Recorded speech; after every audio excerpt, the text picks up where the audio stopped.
Blood on the marble floor.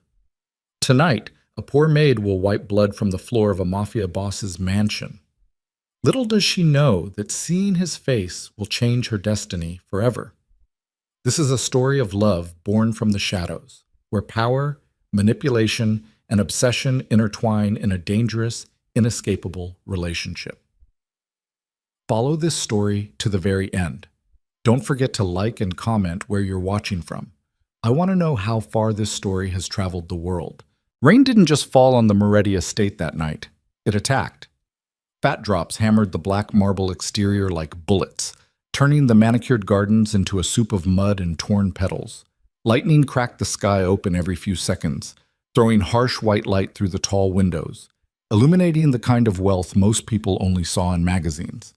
Inside the east wing, water dripped from an ornate chandelier where the roof had started to leak, each drop hitting the Persian rug below with a steady, maddening rhythm. Celine Vale didn't notice the leak. She was too busy scrubbing blood off the dining room floor. Her knees ached against the cold marble. The bleach burned her nostrils, mixing with the lingering stench of cigar smoke and something metallic she tried not to think about. Her hands, red and raw from hours of cleaning, moved the brush in tight circles, working the stain deeper into the grout before lifting it away. She'd learned that trick from Maria, the head housekeeper: bleach first, then enzyme cleaner, then one more round of bleach.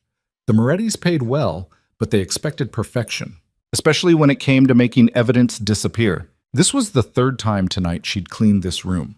The first time, around 9, she'd swept up broken glass from what looked like a dinner gone wrong. Plates smashed against the wall, wine soaking into the curtains. Rich people drama. Nothing unusual. The second time, near midnight, she'd wiped down the table and chairs, cleared away abandoned bottles of whiskey that probably cost more than her monthly rent. Still normal. Still safe. But this time she'd found the blood.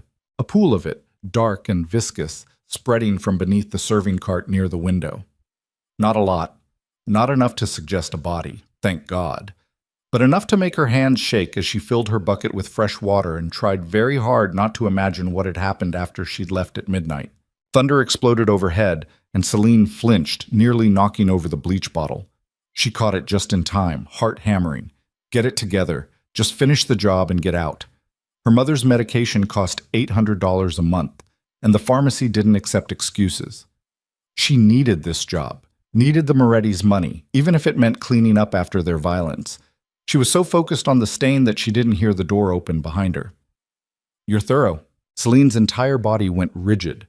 The voice was male, quiet, and close enough that he must have been watching her for at least a minute. Her mind raced through possibilities. One of the security guards maybe, or Paolo, the driver who sometimes worked nights. She kept scrubbing, kept her head down. Invisible girls survived. That's what her mother always said. When you're working in a house like this, you become furniture. You don't see, don't hear, don't exist. Most people would have missed that spot behind the cart leg, the voice continued. Closer now. She could smell expensive cologne cutting through the bleach. But you moved the whole thing. Smart. Not Paolo. Not any of the guards. She knew all their voices by now. This was someone else. Her stomach dropped as she heard the unmistakable sound of a gun being cocked. The metallic click seemed impossibly loud in the quiet room, louder even than the thunder outside. Look at me. It wasn't a request. Celine's hand stilled on the brush. She wanted to run. Every instinct screamed at her to drop everything and bolt for the service entrance, to disappear into the storm and never come back. But her legs wouldn't move. Fear had nailed her to the floor as surely as if she'd been chained there. Slowly, with the careful movements of someone trying not to spook a predator, she turned her head. Cassian Moretti stood 15 feet away, leaning against the doorframe with the casual arrogance of a man who'd never been told no in his entire life. He couldn't have been more than 30, but he carried himself with the kind of authority that made age irrelevant.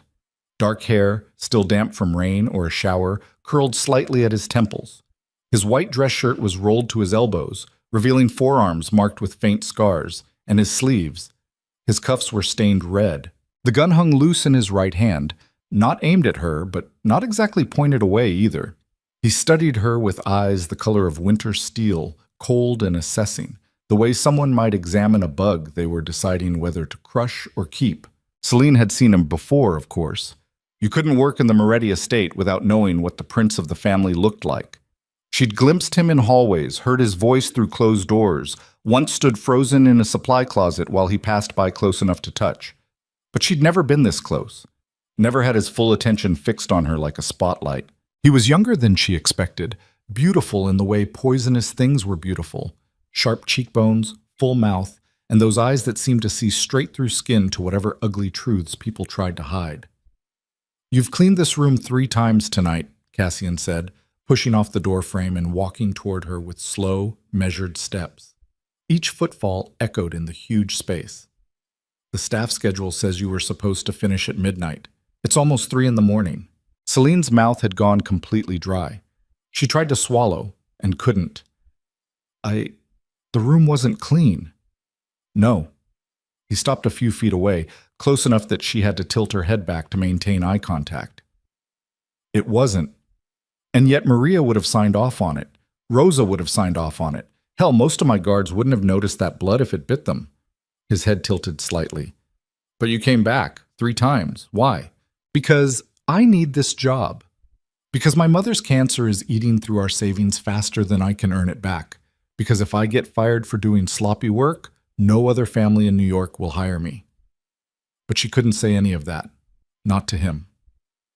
"I was taught to do things right," she said quietly, forcing her voice steady.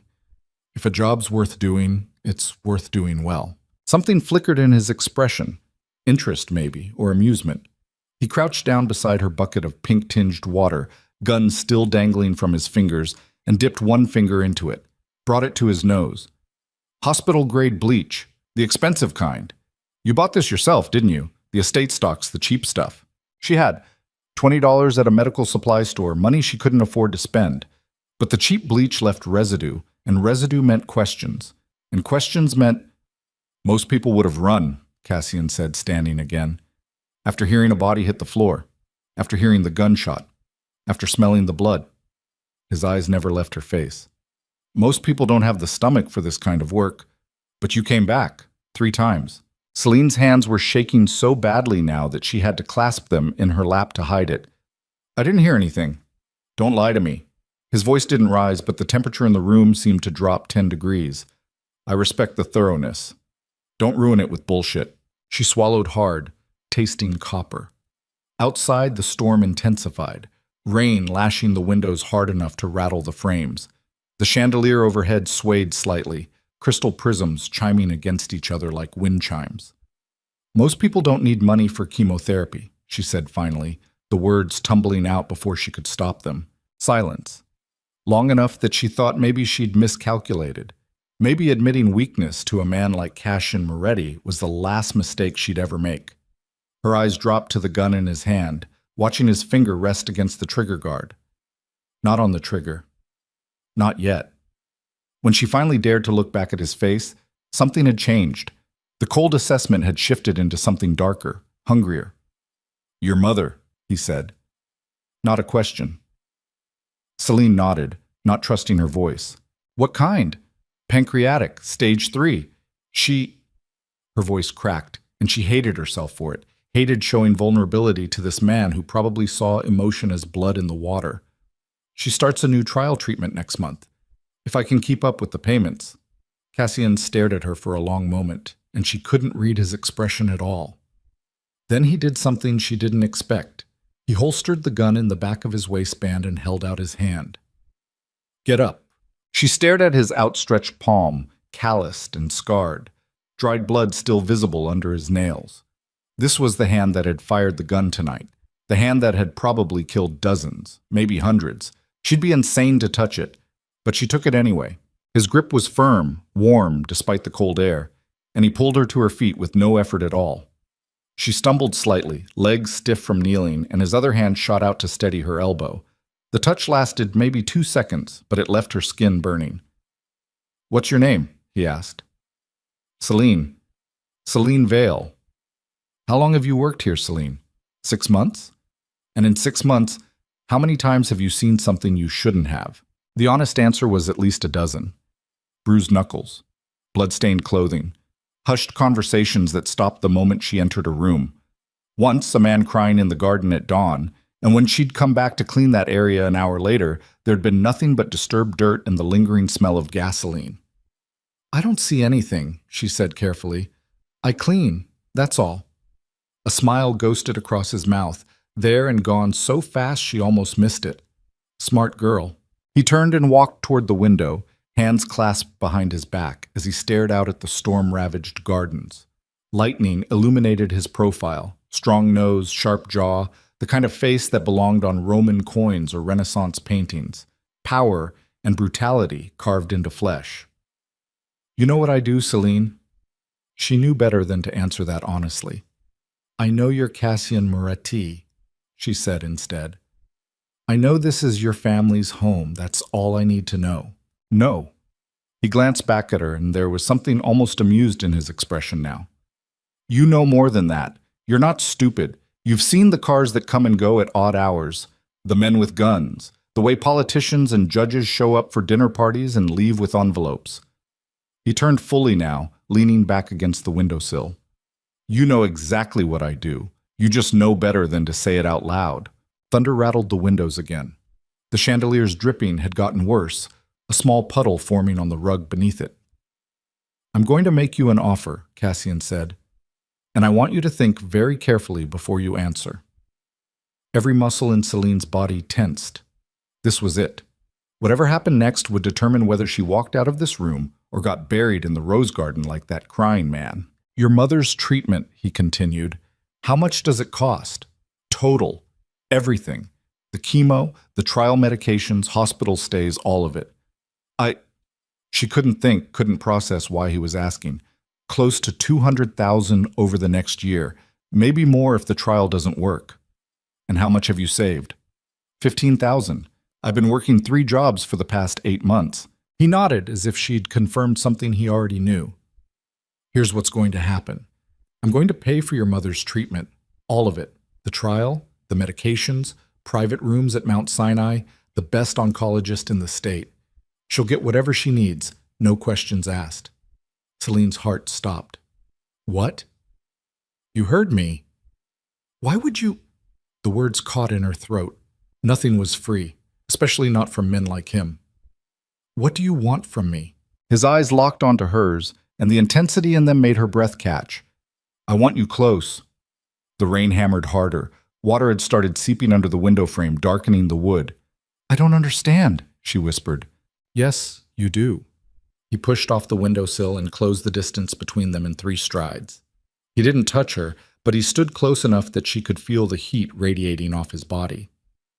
"I want you here, in this house, not as a maid anymore, as—" He paused, seeming to choose his words carefully. "Someone I trust. You don't know me. I know you came back 3 times to clean blood off my floor. I know you work yourself to exhaustion for someone you love. I know you're smart enough to be scared, but brave enough to show up anyway." His voice dropped lower. "That's more than I can say for most people in my life." This was insane. Insane and dangerous, and she should absolutely refuse, should grab her bucket and walk out of this house and never look back. Her mother would understand. They'd find another way. "She has 6 months," Celine heard herself say. "Without the trial treatment. The doctor said 6 months, maybe less." Cassian's expression didn't change. "Then I suggest you decide quickly." "What exactly would I be doing if I said yes?" "Whatever I need you to do." He turned and walked back to the doorway, pausing with his hand on the frame. "I have a lot of enemies, Celine, people who'd love to see me dead or destroyed. I need people around me I can trust, people who understand the value of discretion, people who—" He looked back at her. "People who know how to clean up blood and not ask questions." Her stomach turned. "You want me to help you cover up murders? I want you to survive in my world without becoming a liability. There's a difference. I'm not a criminal. Not yet." The words hung in the air like a threat and a promise. "But everyone who stays close to me long enough becomes one. It's inevitable. The question is whether you're willing to become a criminal if it means your mother lives." The chandelier chose that moment to give up completely. The leak widened into a stream, and suddenly water was pouring through the ceiling, flooding the expensive rug, drowning out the sound of rain outside. Celine jumped back instinctively, but Cassian didn't move, didn't even flinch as water soaked his hair and shoulders. "Clock's ticking," he said over the rush of water. "Your mother's appointment is in 6 days. I can have her transferred to Mount Sinai tomorrow. Private suite, best care available. Or you can walk out right now, and I'll forget this conversation ever happened." His eyes glittered in the dim light. "Choose." Celine looked down at her hands. Red. Raw. Stained with bleach and someone else's blood. She thought about her mother in that tiny apartment. So weak now she couldn't even walk to the bathroom without help. Thought about the pharmacy bills stacked on their kitchen counter. The eviction notice that had arrived last week. The way her mother had smiled when Celine told her about the trial treatment, the first real hope they'd had in months. She thought about becoming the kind of person who enabled violence, who cleaned crime scenes and kept secrets that could destroy lives, who stood beside a monster and called it survival. And then she thought about her mother's body in a cheap casket because Celine had been too moral to accept help from the devil. "If I say yes," she said slowly, "I need it in writing, a contract, legal, ironclad. You pay for everything, and if something happens to you, the payments don't stop." Something blazed in Cassian's eyes. Respect, maybe. Or something more dangerous. "Done. And I want to see her. Every day. No matter what you need from me, I get to visit my mother every single day. Done. And if I..." She forced herself to say it. "If I ever want out, I walk away. No retaliation. No threats." His smile was slow and sharp enough to cut. "We both know that's not going to happen, Celine. Once you step into my world, you don't step out. Not alive." He tilted his head. "But sure. I'll put it in the contract if it makes you feel better." The water from the ceiling had spread across half the room now, soaking into the grout she'd spent hours cleaning. All that work, ruined. Somehow that felt symbolic. "I need 24 hours, she said, "to think about it." "You have until sunrise." He checked his watch. "That gives you 3 hours. My lawyer will have the contracts ready. If you agree, you sign them, and your mother gets transferred tomorrow morning. If you refuse," he shrugged, "you go back to scrubbing floors and watching her die slowly." "That's not enough time." It's more than most people get." He turned to leave, then paused. "Oh, and Celine, if you tell anyone about this conversation, I'll know. And contracts won't protect your mother then. Are we clear?" She nodded, not trusting her voice. "Good." He disappeared into the dark hallway, his footsteps swallowed by the storm. Celine stood alone in the flooding room, surrounded by evidence of wealth and violence, and realized she'd just made a deal with the kind of man mothers warned their daughters about, the kind who ruined lives for sport, the kind who saw people as possessions, the kind who, once he decided he wanted something, would burn down the entire world to keep it. Damashit. The next 3 hours were the longest of Celine's life. She went through the motions, finished cleaning the dining room as best she could with water still pouring from the ceiling, collected her supplies, logged out with the night supervisor who barely looked up from his phone. Outside, the storm had gentled into a steady rain.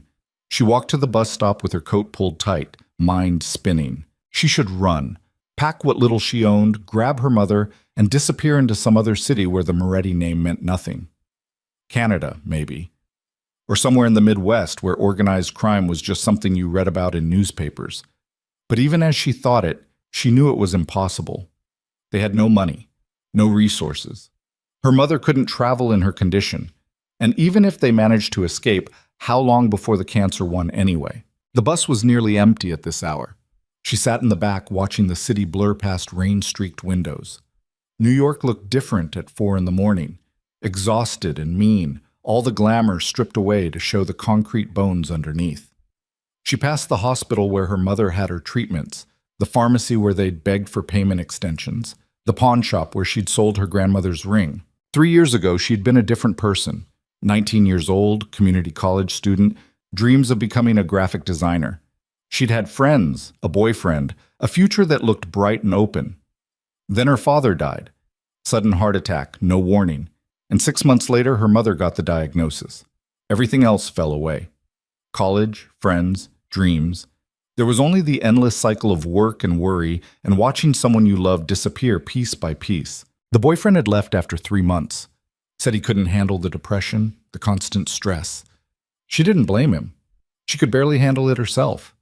Now she was 22, felt 40, and was seriously considering becoming a criminal's, assistant? Accomplice?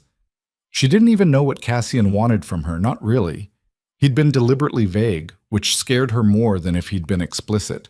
The bus dropped her off 6 blocks from her apartment. She walked through rain that had gentled to mist, past closed bodegas and homeless men sleeping in doorways. Her building was the kind of place landlords forgot about. Cracked stairs, broken buzzer, the smell of garbage and old cooking oil in the hallway. She climbed to the 3rd floor and let herself in quietly, careful not to wake her mother. The apartment was tiny. 1 bedroom that her mother used, a couch in the living room where Celine slept, a kitchen the size of a closet. Medical equipment crowded every surface. Pill bottles, oxygen tank, the portable IV stand the visiting nurse had brought last week. It smelled like sickness and disinfectant, that particular scent that meant someone was dying slowly. Celine stood in the doorway of her mother's room, watching her sleep. Even in the dim light from the street lamps outside, she could see how much weight her mother had lost. She looked like a stranger wearing her mother's face. Hollow cheeks, paper-thin skin, the kind of fragility that made you afraid to touch her. Catherine Vale had been beautiful once. Celine had seen the photos, a woman with bright eyes and an easy smile, someone who laughed loud and loved hard. Cancer had stolen all of that, carved her down to this ghost. Baby? Her mother's eyes fluttered open. What time is it? Early. Sorry, I didn't mean to wake you. Can't sleep anyway. Catherine tried to sit up, and Celine rushed to help, adjusting the pillows behind her. How was work? Fine. Same as always. You look tired. I'm okay. You're always okay. Her mother's hand found hers, squeezed weak but determined. You don't have to be strong all the time, Celine. It's okay to be scared. Celine felt something crack in her chest. She sat on the edge of the bed, still holding her mother's hand, and tried to remember the last time she'd let herself cry. Months ago, probably. Maybe longer. Crying felt like a luxury she couldn't afford. Mom, she said quietly, if there was a way to save you, a way that meant I had to do something bad, would you want me to do it? Catherine was quiet for a long moment. Outside, a siren wailed past, the sound fading into the city's constant hum. Define bad, her mother said finally. I don't know exactly, but working for someone dangerous, someone who does terrible things. The Morettis? Celine's head snapped up. How did you? I'm dying, not stupid. Catherine smiled weakly. I've heard the stories. Everyone in this city knows what that family is. And I've seen the way you come home sometimes, scared, shaky. You think I don't notice? I tried to be careful. You've always been careful. Too careful. Her mother squeezed her hand again. Listen to me. Whatever they're offering you, whatever they want in return, the answer is no. You understand? I won't let you destroy your life for me. You're my mother, and you're my daughter, which means I'd rather die tomorrow than watch you become someone you hate. Catherine's eyes were fierce despite the exhaustion. Promise me. Promise me you'll walk away from whatever this is. Celine wanted to promise, wanted to be the good daughter who honored her mother's wishes, who chose morality over survival. But she couldn't make the words come out, because what Catherine didn't understand, what she couldn't understand, was that Celine had already been destroyed. 3 years of watching her mother suffer had carved out everything soft and hopeful and left only the raw, desperate need to make it stop. She wasn't choosing between good and evil anymore. She was choosing between one kind of death and another. Okay, she lied. Okay, Mom. I promise. Catherine relaxed back into the pillows, eyes already drifting closed again. Good girl. We'll figure something out. We always do. But they wouldn't. They both knew it. Celine sat there until her mother's breathing evened out into sleep, then moved to the living room and collapsed on the couch. The apartment's clock ticked toward dawn. She had maybe 2 hours before she had to decide. She pulled out her phone and stared at it. No messages, no missed calls. The only number that mattered was disconnected, the trial coordinator at Mount Sinai, who'd left her a voicemail last week explaining they'd exceeded their patient capacity and couldn't accept her mother after all. Another dead end. Another door slammed shut. Celine set the phone down and buried her face in her hands. The truth was, she'd already decided. Maybe she'd decided the moment Cassian made the offer. Or maybe she'd decided years ago, when her father died and left them with nothing, and she'd learned that the world didn't care about fairness or deserve. The world cared about power and money and who you knew. And now she knew Cassian Moretti. At 6:30, just as gray light started seeping through the windows, Celine stood, smoothed her hair, and changed into clean clothes. She kissed her sleeping mother's forehead, whispered an apology for a promise she was about to break, and walked out into the morning. She didn't go to the bus stop. Instead, she found a payphone, one of the few left in the city, and dialed the number Cassian had slipped into her pocket before she left the estate. She didn't remember him doing it, but of course he had. Men like him thought 10 steps ahead. He answered on the second ring. "I was starting to think you'd run." "I want the contract in person," Celine said. "Your lawyer brings it to me. I read every word before I sign." "Done. Where are you?" She gave him the address of a diner 3 blocks away. Neutral ground. Public. 1 hour. 30 minutes. He hung up. Celine walked to the diner in a daze. The city was waking up around her. Trucks making deliveries, early commuters rushing to subway stations, the smell of coffee and car exhaust mixing in the humid air. Everything looked normal. The world hadn't ended just because she'd made a deal with a devil. The diner was one of those old-school places with red vinyl booths and a counter where cops sat drinking burned coffee. She ordered tea she didn't want and sat in the back corner watching the door. 23 minutes later, a man in an expensive suit walked in. He looked around once, spotted her, and came over. Mid-50s, gray at the temples, the kind of face that suggested he'd seen everything and been surprised by none of it. "Miss Vale?" He sat down across from her without waiting for permission. "I'm Richard Keller, Mr. Moretti's attorney. These are for you." He slid a manila folder across the table. Celine opened it with shaking hands. Inside were 3 contracts, each one thick enough to be a novella. She started reading. The first contract outlined her new employment. She'd be a personal consultant to the Moretti family, with a salary that made her dizzy. $200,000 a year, plus housing, plus expenses. Her duties were listed vaguely. Administrative support, strategic consultation, and other tasks as assigned by Cassian Moretti. Which could mean anything, which probably meant everything. The second contract detailed her mother's medical care. Complete coverage, no caps, best doctors available. The language was so thorough it was almost kind. Every possible scenario covered, every contingency planned for. If the trial failed, they'd try another. If Mount Sinai couldn't help, they'd fly her mother to Mayo Clinic, to Johns Hopkins, to experimental clinics in Europe, whatever it took. The third contract was the one that made her stomach turn. It was a non-disclosure agreement so comprehensive it essentially rendered her mute about anything Moretti-related for the rest of her life. She couldn't talk to police, couldn't testify in court, couldn't write a memoir, or give an interview, or even drunk text a friend about what she saw. Violation meant immediate termination of all contracts, including her mother's medical care, plus criminal penalties for breach of confidentiality. And at the bottom of each page, a line for her signature. "Questions?" Keller asked. "What happens if he dies?" Celine asked. "If something happens to Cassian?"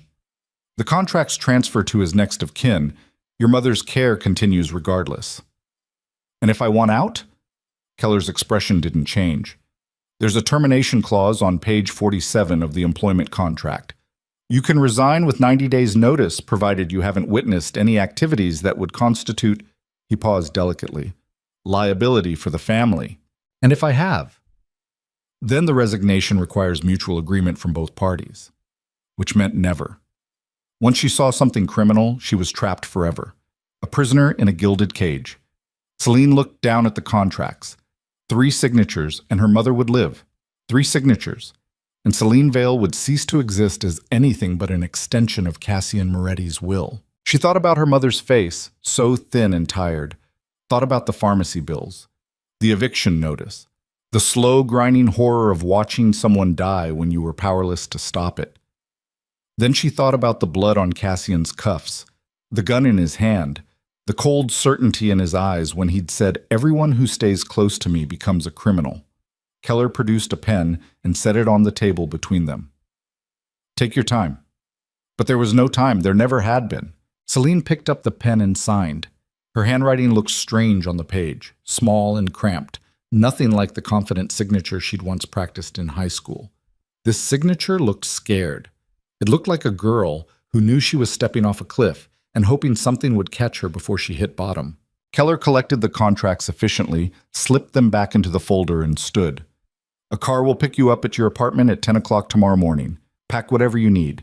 You'll be moving into the estate." "Wait, what?" "Part of your employment. You'll have your own suite in the West Wing, private entrance, private bath, fully furnished. Your mother will be transferred to Mount Sinai this afternoon." He pulled out a business card and set it on the table. "My number. Call if you need anything. Otherwise, we'll see you tomorrow." He left before she could respond. Celine sat alone in the diner booth, staring at the business card. The tea had gone cold. Outside, the morning rush was in full swing, people hurrying to jobs, to lives, to futures they'd chosen freely. Normal people. People who hadn't just sold themselves to a criminal empire.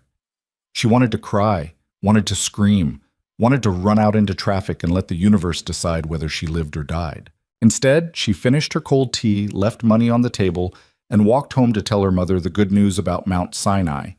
She left out the part about the blood, and the contracts, and the fact that she now belonged to Cassian Moretti as surely as if he'd carved his name into her skin.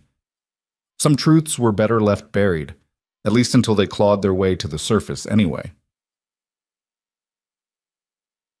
Must. Her mother cried when the ambulance came to transfer her to Mount Sinai. Happy tears, for once. The EMTs were gentle, professional, treating Catherine like she mattered instead of just another dying woman they'd forget by lunch. Celine rode in the ambulance holding her mother's hand, watching the city blur past through the small window. Mount Sinai was a different universe from the clinic where they'd been going. Everything was clean, quiet, efficient. No peeling paint, no 6-hour waits in plastic chairs. A doctor met them at the entrance, an actual oncologist, not a tired resident, and explained the treatment plan in terms that suggested he had all the time in the world. Her mother was settled into a private room that looked more like a hotel than a hospital. Soft lighting, comfortable chairs, a window overlooking the park. Catherine fell asleep almost immediately, exhausted from the transfer, and Celine sat beside her watching her breathe. She'd done the right thing. She had to believe that. Whatever came next, whatever Cassian asked of her, it couldn't be worse than watching her mother die on that couch. At 9:30 that evening, Celine's phone buzzed. Unknown number. "Tomorrow morning," Cassian's voice said without preamble. "The car will be there at 10. Don't be late." "I need more time. You have until 10 o'clock. Pack light. Everything else will be provided." He paused. "How's your mother?" The question surprised her. "Sleeping. They're starting the first round of treatment tomorrow." "Good." Another pause. "Celine." "Yeah?" "I keep my promises. Remember that." He hung up. She stared at her phone, trying to decipher what he'd meant. Reassurance? Threat? With Cassian, it was probably both. That night, she slept in the chair beside her mother's hospital bed, waking every hour to make sure Catherine was still breathing. In the morning, she kissed her mother's forehead and whispered that she'd be back soon, that everything was going to be okay now. More lies. At exactly 10 o'clock, a black town car pulled up outside Celine's building. The driver got out. A serious man in his 40s who introduced himself as Victor and said nothing else. He helped her with her single suitcase, she'd packed light like Cassian demanded, and held the door open. Inside, the car smelled like leather and money. She sat rigid in the back seat as Victor navigated through traffic, heading north toward the Moretti estate. The drive took 40 minutes. 40 minutes for Celine to second-guess every decision, to imagine all the ways this could end badly, to wonder if she'd just traded her mother's death for her own. The estate looked different in daylight, less haunted, more impressive. The gates opened automatically, and they drove down a tree-lined driveway that seemed to stretch for miles. The mansion came into view, gray stone, black marble, tall windows that reflected the sky like mirrors. Victor parked near a side entrance and retrieved her suitcase. "This way, Miss Vale." He led her through a door she'd never used before, down a hallway that smelled like lemon polish and old money. They climbed a staircase with an iron railing, past rooms she'd only ever cleaned from the outside. Finally, Victor stopped in front of a heavy wooden door and produced a key. "Your suite," he said simply. The room beyond was beautiful. Not ostentatious like the rest of the estate, but comfortable. A bedroom with a massive four-poster bed, a sitting area with a couch and television, a bathroom with a tub big enough to drown in. Windows overlooked the garden, where rain had left everything green and fresh. "Mr. Moretti will send for you when he's ready," Victor said. "In the meantime, make yourself comfortable. There's a phone on the desk. Dial 0 for the kitchen if you need anything." He left her there. Celine stood in the center of the room, suitcase at her feet, and tried to process this new reality. 3 days ago, she'd been scrubbing blood off floors. Now she was living in a room that probably cost more to furnish than she'd earned in her entire life. This was insane. She unpacked her pathetic suitcase. A week's worth of clothes, her toothbrush, a photo of her parents from before everything went to hell. The photo looked ridiculous on the expensive dresser, cheap and out of place. Like her. Hours passed. She explored the suite, tested the shower, perfect water pressure, ate half a sandwich the kitchen sent up without her asking. She tried to read, but couldn't focus. Tried to watch TV, but everything felt surreal. At 7 o'clock, someone knocked. Celine opened the door to find a woman in her 30s, dark hair pulled into a sleek bun, wearing clothes that screamed designer. "Miss Vale?" The woman's smile was professional, unreadable. "I'm Natalia. Mr. Moretti would like you to join him for dinner. I'm here to help you get ready." "I can dress myself." "Of course you can." Natalia stepped inside, already moving toward the closet. "But tonight is important. First impressions matter in this house." She opened the closet, revealing clothes that definitely hadn't been there an hour ago. "Mr. Moretti had these sent over. I hope the sizes are correct." Celine stared. The closet was full. Dresses, pants, blouses, shoes, everything expensive, everything new. "How did he know my size?" "Mr. Moretti is thorough." Natalia pulled out a black dress, simple but elegant. "This one, I think, classic." She didn't have a choice. Not really. So Celine let herself be dressed like a doll, let Natalia fix her hair and apply makeup she didn't normally wear. When she finally looked in the mirror, she barely recognized herself. She looked like someone who belonged in this house. That scared her more than anything. Natalia led her back through the mansion's maze of hallways, down a staircase Celine had never seen, to a dining room that wasn't the one she'd cleaned 3 nights ago. This one was smaller, more intimate, with a table set for 2. Cassian stood at the window, drink in hand, wearing a dark suit that probably cost more than her old car. He turned when they entered, and his eyes swept over her with an intensity that made her skin prickle. "Thank you, Natalia," he said. "That will be all." Natalia disappeared like smoke. They were alone. Cassian gestured to the table. "Hungry?" "Not really." "Sit anyway." It wasn't a suggestion. Celine moved to the chair he indicated, and he pulled it out for her like this was some kind of date and not whatever this actually was. He sat across from her, and staff she'd never seen before materialized to serve food she couldn't taste. The meal passed in near silence. Celine pushed food around her plate while Cassian watched her with that same calculating expression from the other night. She could feel him studying her, cataloging every nervous gesture, every tell. Finally, he set down his fork. "You're afraid of me." It wasn't a question, but she answered anyway. "Yes." "Good. Fear keeps people alive in this house." He leaned back in his chair. "But I don't want you terrified. Wary, yes. Respectful, absolutely, but not cowering." "Then maybe don't make people sign contracts at gunpoint." The corner of his mouth twitched, almost a smile. "I never pointed the gun at you." "You didn't have to." "No, I didn't." He stood and walked to a sideboard, poured himself another drink. "Do you know why I chose you, Celine?" "Because I was stupid enough to say yes? Because you came back?" He turned to face her. 3 times.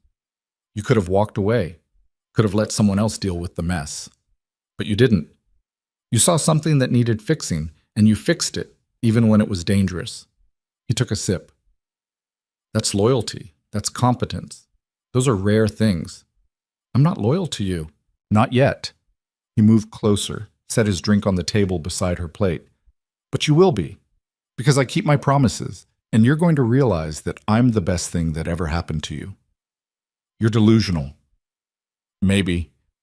He crouched down beside her chair, bringing himself to her eye level, close enough that she could smell his cologne again, see the faint scar above his left eyebrow. Or maybe you just don't know your own worth yet. His hand came up and she flinched instinctively. He froze, then slowly, carefully tucked a strand of hair behind her ear. The touch was gentle, possessive. I'm not going to hurt you, he said quietly, not unless you betray me. Are we clear? Her heart hammered against her ribs. Crystal. Good. He stood, the moment broken. Tomorrow, you start learning how this family works, what we do, what's expected. It won't be easy and there'll be things that shock you, but you'll adapt. You're a survivor, Celine. That's why you're here. He walked to the door, paused with his hand on the frame, just like the first night. Get some rest, he said without looking back. You're going to need it. Then he was gone, and Celine was alone in the dining room with cold food and the weight of her new reality pressing down like a physical thing. She'd done it. Signed the contracts, moved into his house, put on his clothes, and smiled at his table. She'd sold herself for her mother's life, and there was no going back now. The chandelier overhead blazed with light, no leaks, no floods, everything perfect and polished and suffocating. Celine put her head in her hands and finally let herself cry. The first week, Celine learned how to be invisible again. Different kind of invisible than before. Not the maid scrubbing floors, but the ornament standing quietly in corners while men discussed things that could get her killed. Cassian kept her close. Not physically, not yet, but proximate enough that she became a fixture in rooms where decisions got made. Conference rooms where lawyers parsed contracts with language designed to obscure rather than clarify. The private study where Cassian met with men who wore expensive suits and carried themselves like coiled snakes. The garage where shipments arrived in unmarked vans at 3 a.m. She watched. She listened. She said nothing. You're doing well, Cassian told her on the 5th day. They were in his office, him behind a desk made of wood so dark it looked black, her standing by the window because sitting felt too casual. Most people ask questions. You haven't asked a single one. I figured you'd tell me what I need to know. Smart. He signed something without looking at it, the scratch of his pen loud in the quiet room. But you must be curious. She was. Desperately. But curiosity in this house felt like a liability, so she kept her face neutral and her mouth shut. Cassian studied her for a long moment, then stood and moved to the wall safe behind a painting of some dead ancestor. He worked the combination with practiced ease, pulled out a thick ledger, and dropped it on the desk between them. This is everything, he said. Every business, every operation, every dollar that moves through this family, legal and otherwise. He tapped the cover. Read it. Learn it. Because in 2 weeks you're going to help me audit the accounts, and I need to know you understand how the money flows. Celine stared at the ledger like it might bite her. Why would you show me this? Because you signed contracts that make you liable if you talk. Because you're smart enough to understand that knowing too much is the best insurance policy against betrayal. And he paused, something shifting in his expression. Because I want you to understand what you're part of now. She picked up the ledger. It was heavy, hundreds of pages, each one filled with numbers and codes that would take hours to decipher. This could put you in prison. Yes. So could I. Yes. He said it with no fear, no hesitation. That's called trust, Celine. I'm trusting you with my life. Eventually, you'll trust me with yours. She didn't know what to say to that, so she took the ledger and left. That night, she sat in her suite and opened the book. The first page nearly made her close it immediately, a list of names, dates, and amounts that clearly documented money laundering through a chain of restaurants. Page 2 was worse. Page 3 made her want to vomit. By page 10, she understood exactly what the Moretti empire was built on. Drugs, mostly. High-end stuff, nothing that touched kids, but still poison sold to people too desperate or stupid to refuse it. Protection rackets that were just extortion with a polite name. Gambling operations that destroyed families. Loan sharking with interest rates that should be illegal but weren't, technically, because of loopholes lawyers had carved out like surgeons. And underneath it all, violence. Implied on every page, coded into the language, contract negotiations that meant broken bones, restructuring that meant bodies disappeared, asset liquidation that meant someone had become a liability. Celine read until dawn, until her eyes burned and her stomach churned, until she'd memorized enough of the structure to sketch it from memory. Then she closed the book and sat staring at nothing while the sun rose over the gardens. Her mother was alive because of this blood money. The medicine flowing through Catherine's veins, the doctors keeping her comfortable, the private room with its park view, all of it paid for by suffering. She wanted to feel guilty, wanted to hate herself. Instead, she just felt tired. At 7, someone knocked. Natalia, with breakfast on a tray and clothes already selected for the day. The routine had established itself quickly. Wake, dress, eat, attend whatever meetings Cassian required, visit her mother in the afternoon, return for dinner, sleep. Repeat. Mr. Moretti wants you downstairs in 30 minutes, Natalia said, setting the tray on the desk. Her eyes flicked to the ledger, then away. Too quick to comment, but slow enough to acknowledge she'd seen it. Wear the gray suit. Selene showered fast, dressed in the clothes Cassian had bought. Tailored pants, silk blouse, jacket that made her look like someone who belonged in boardrooms. She didn't recognize the woman in the mirror anymore. That girl who'd scrubbed floors in thrift store jeans had been buried under expensive fabric and carefully applied makeup. Cassian was waiting in the foyer, already dressed, checking his phone. He looked up when she descended the stairs, and something flickered in his expression. Approval, maybe? Or possession? We have a meeting in the city, he said without preamble, with someone important. You'll observe, nothing more. Don't speak unless I tell you to. Who are we meeting? A judge who owes me a favor. I'm collecting. The drive took 40 minutes. Cassian spent most of it on the phone, conversations conducted in careful code that she was starting to understand. The shipment arrived early meant drugs had cleared customs. Our friend agreed to the terms meant someone had been persuaded, probably with threats. The problem was resolved meant violence.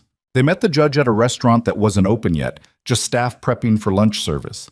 The man was in his 60s, gray hair, kind face that probably looked trustworthy from the bench. He stood when they entered, but his smile didn't reach his eyes. Cassian, good to see you. Judge Morrison. Cassian's handshake was firm, brief. This is Celine Vale. She's with me now. Morrison's gaze swept over her, assessing. She kept her face blank the way she'd learned and said nothing. They sat at a corner table. Coffee appeared without anyone ordering it. Cassian leaned back in his chair, completely relaxed, while Morrison fidgeted with his cup. The case is scheduled for next month, Morrison said quietly. I've reviewed the evidence. It's thin, circumstantial at best. Then you'll dismiss it. It's not that simple. Yes, it is. Cassian's voice didn't change, still calm, but something in it made Morrison flinch. You'll cite insufficient evidence, declare a mistrial, and my associate walks free. That's why we're having this conversation. There are protocols, people watching. If I'm too obvious, then don't be obvious. Cassian took a sip of his coffee, utterly unconcerned. You're a smart man, Judge.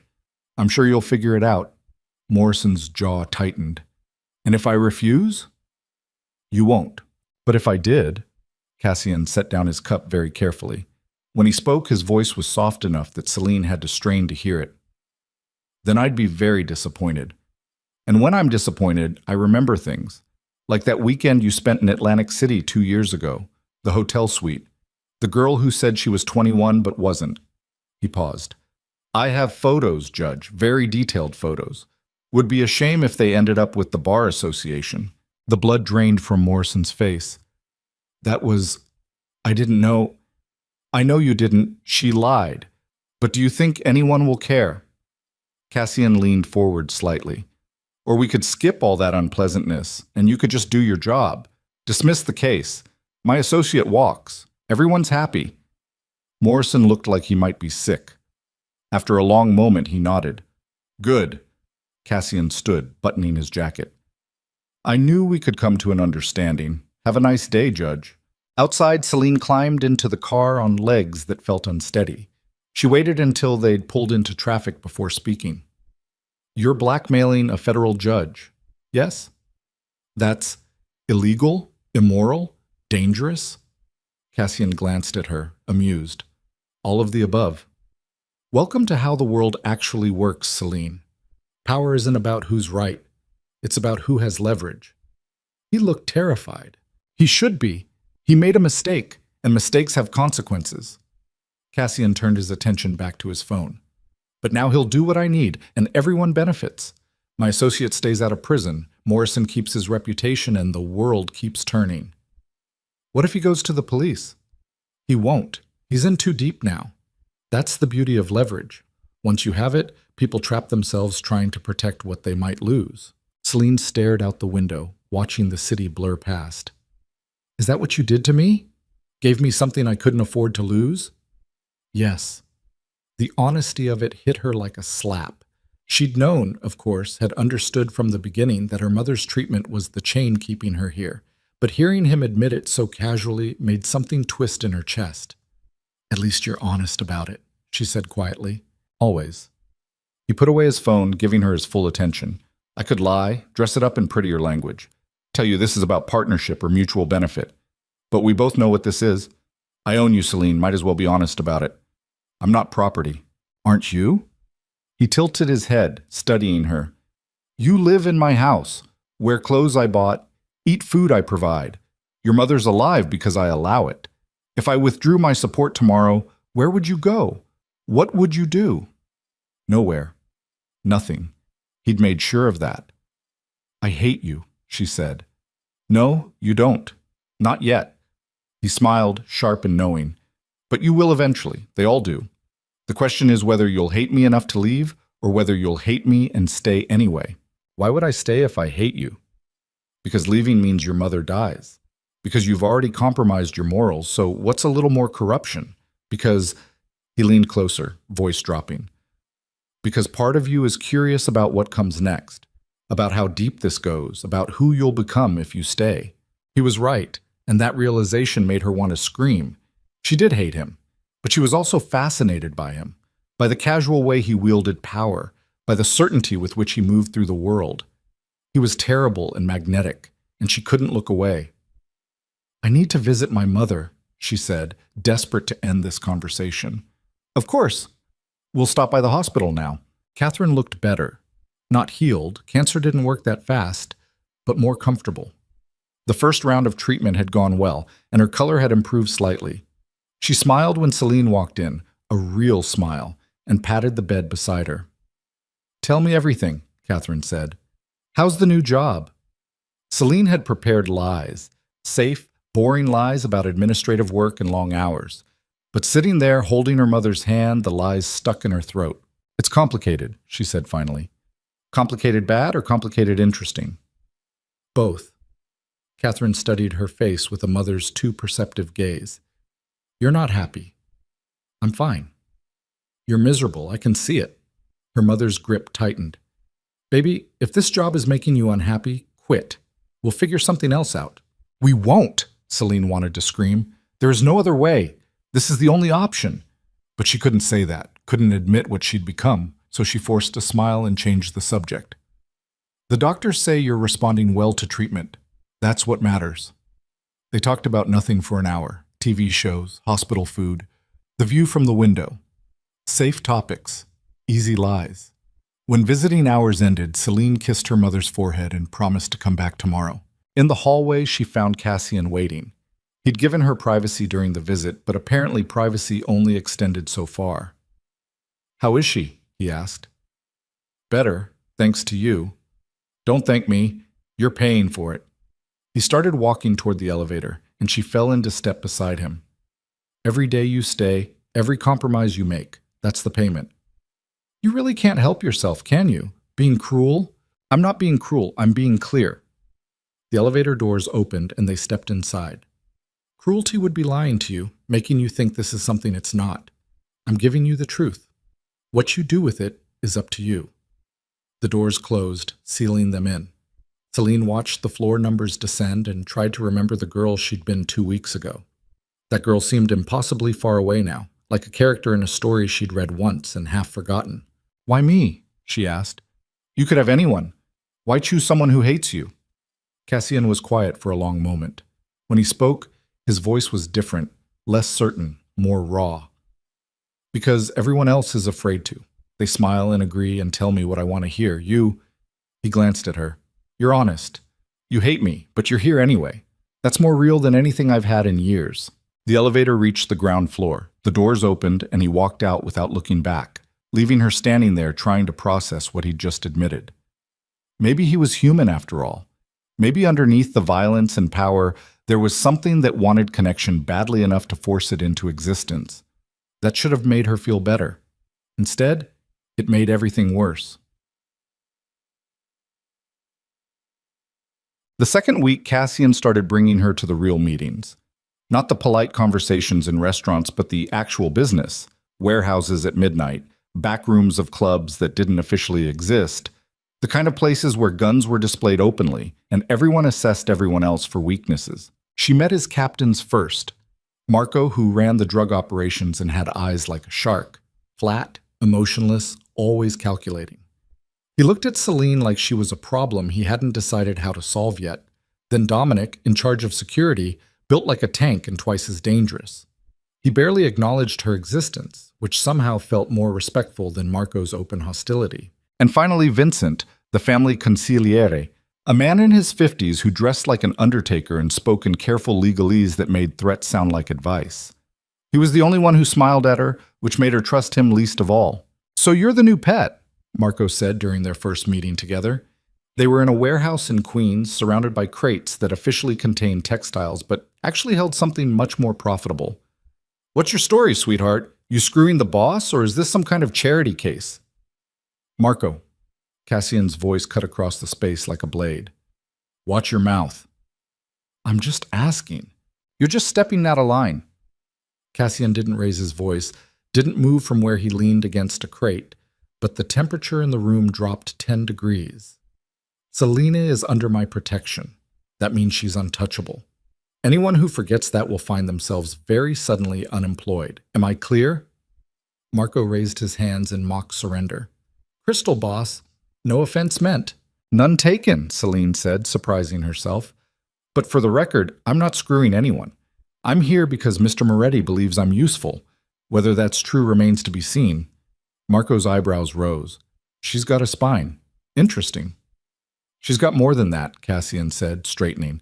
"Now stop posturing and show me the inventory." The meeting continued, numbers and codes and discussions about distribution channels that made Celine's skin crawl. But she kept her face neutral, took mental notes, and said nothing unless directly asked. This was survival. This was the price of her mother's life.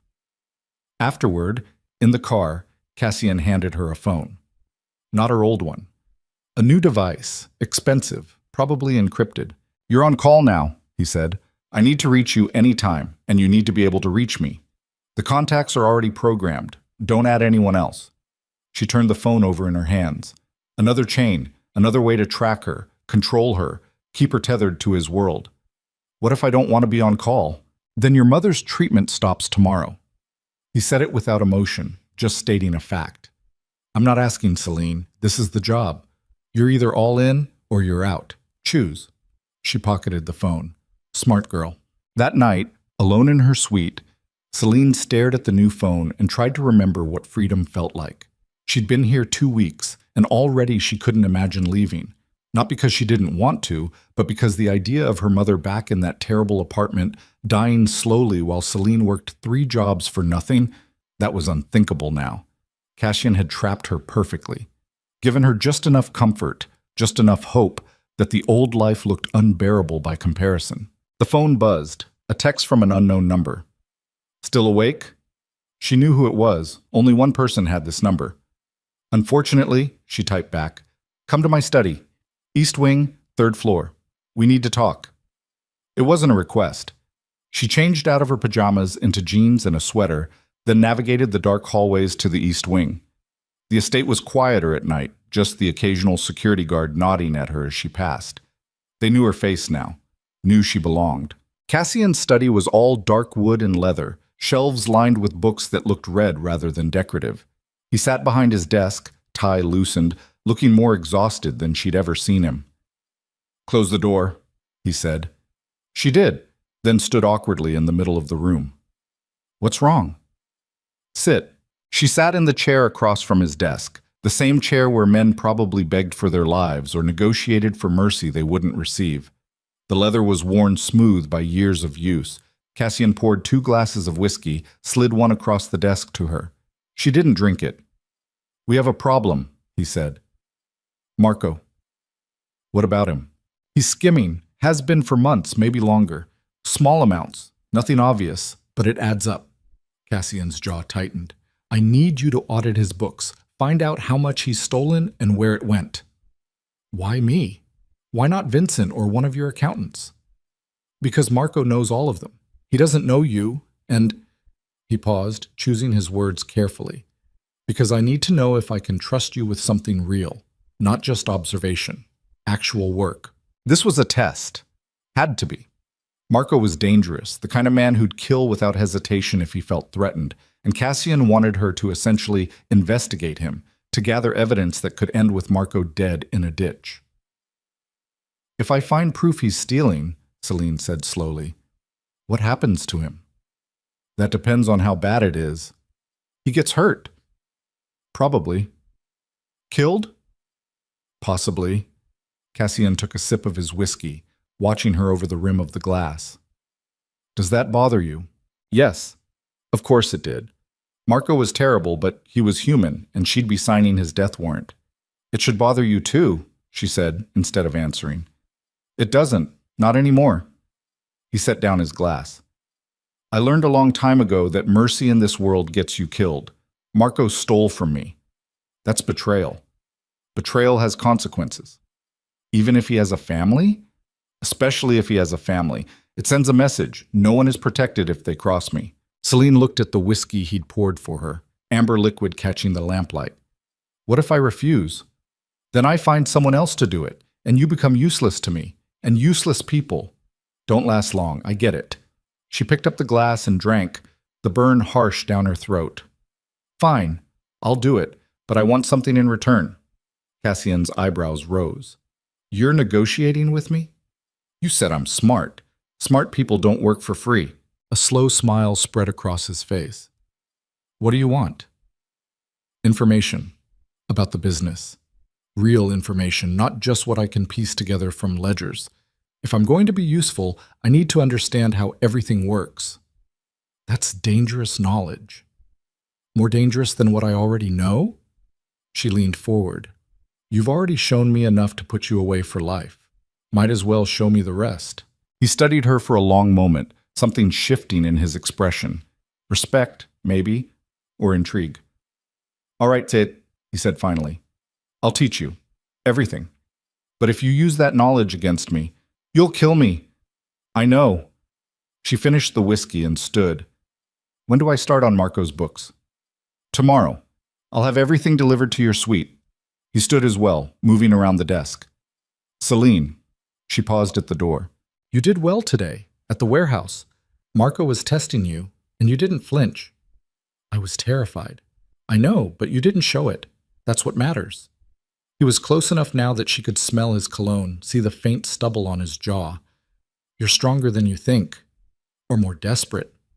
Same thing, in my experience. They stood there into the quiet study, too close, the air between them charged with something she didn't want to name. Then Cassian stepped back, the moment broken. Get some sleep, he said. Tomorrow's going to be a long day. Celine left before she could do something stupid. Like ask him why he looked at her the way he did.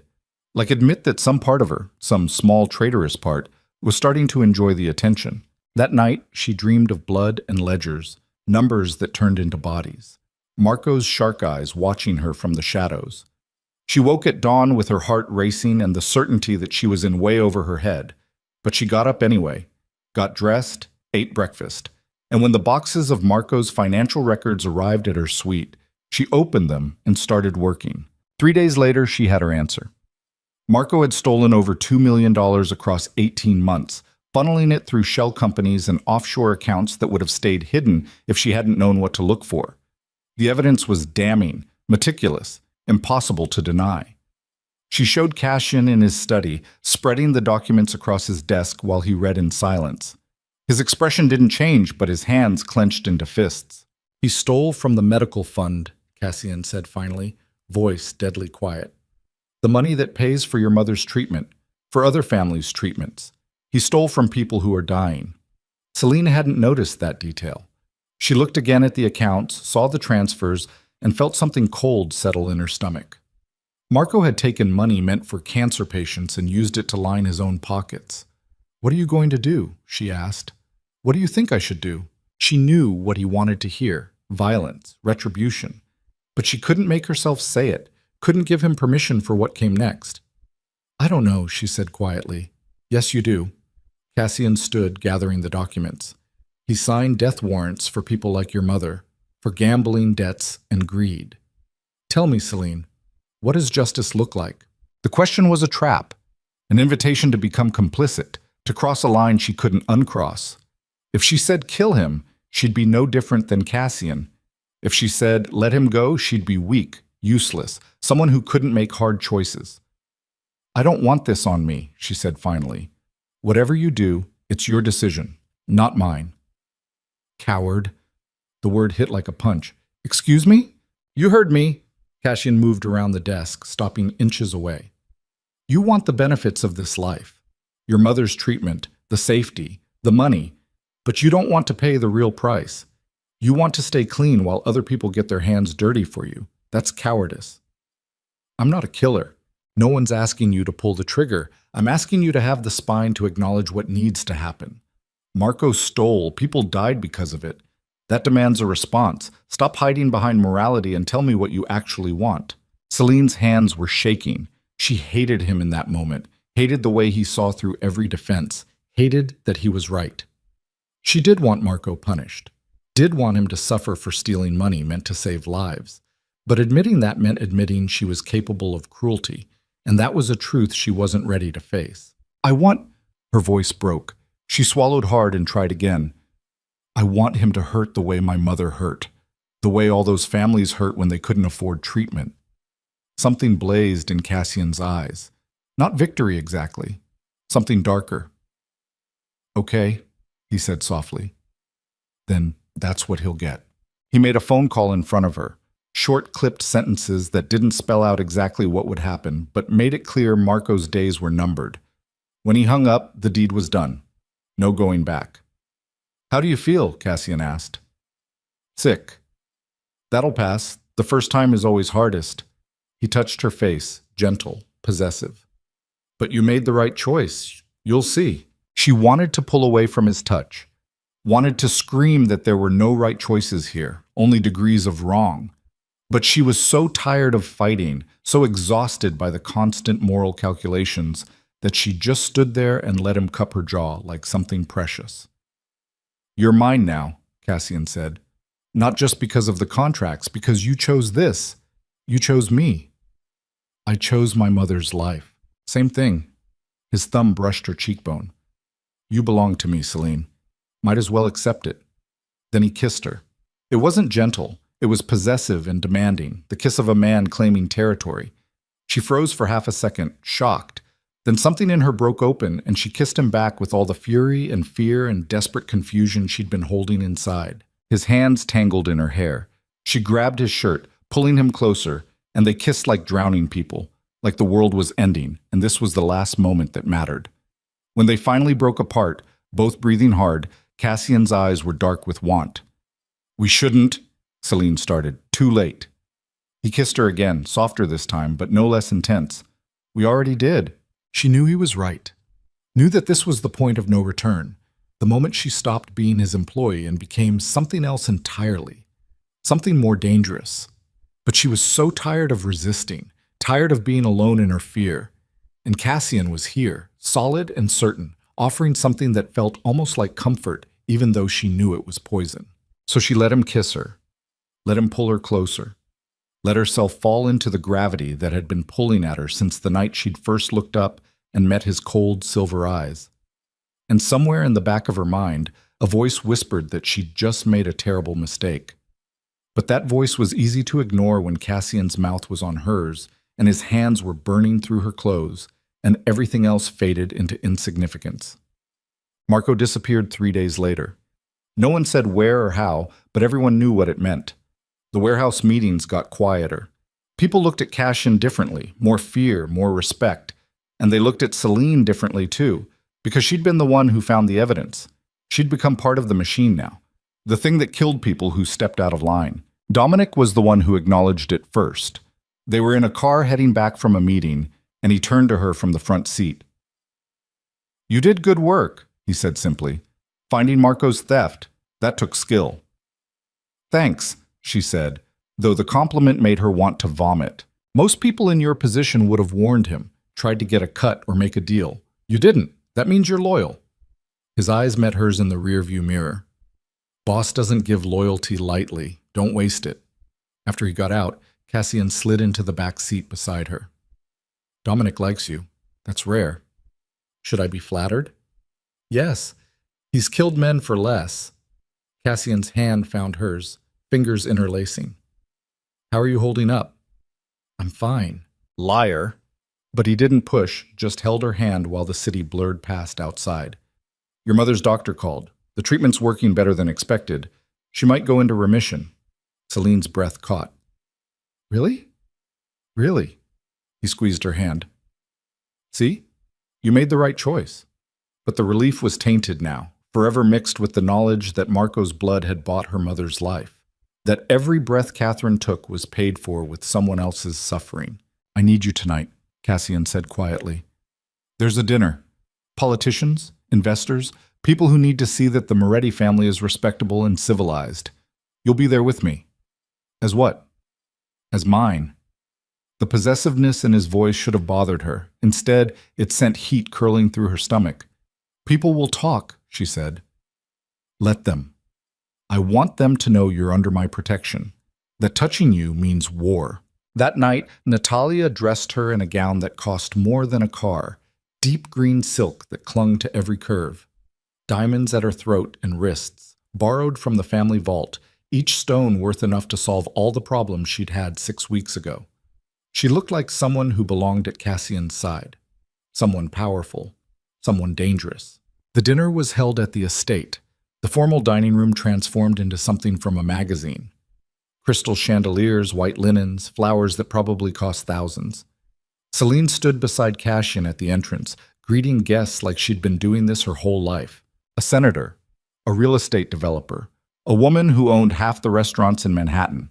They all smiled and made polite conversation, and none of them acknowledged what everyone knew, that Cassian Moretti was a criminal, and they were all here to pay tribute. Throughout dinner, Cassian's hand never left her waist. He introduced her again and again. "This is Celine Vale. She's with me." The message was clear. She was his now, publicly, officially. The senator's wife leaned close during dessert, voice low. "You're very brave, dear. Or very foolish." "Why's that?" Celine asked. "Cassian Moretti doesn't do relationships. He does acquisitions. Everything he touches, he owns." The woman's smile was pitying. "I hope you know what you've gotten yourself into." Celine looked across the table at Cassian, who was deep in conversation with the real estate developer. As if sensing her attention, he glanced up and their eyes met. His expression softened slightly, just for her, before returning to business. "I'm starting to," Celine said quietly. After dinner, guests lingered for drinks and networking.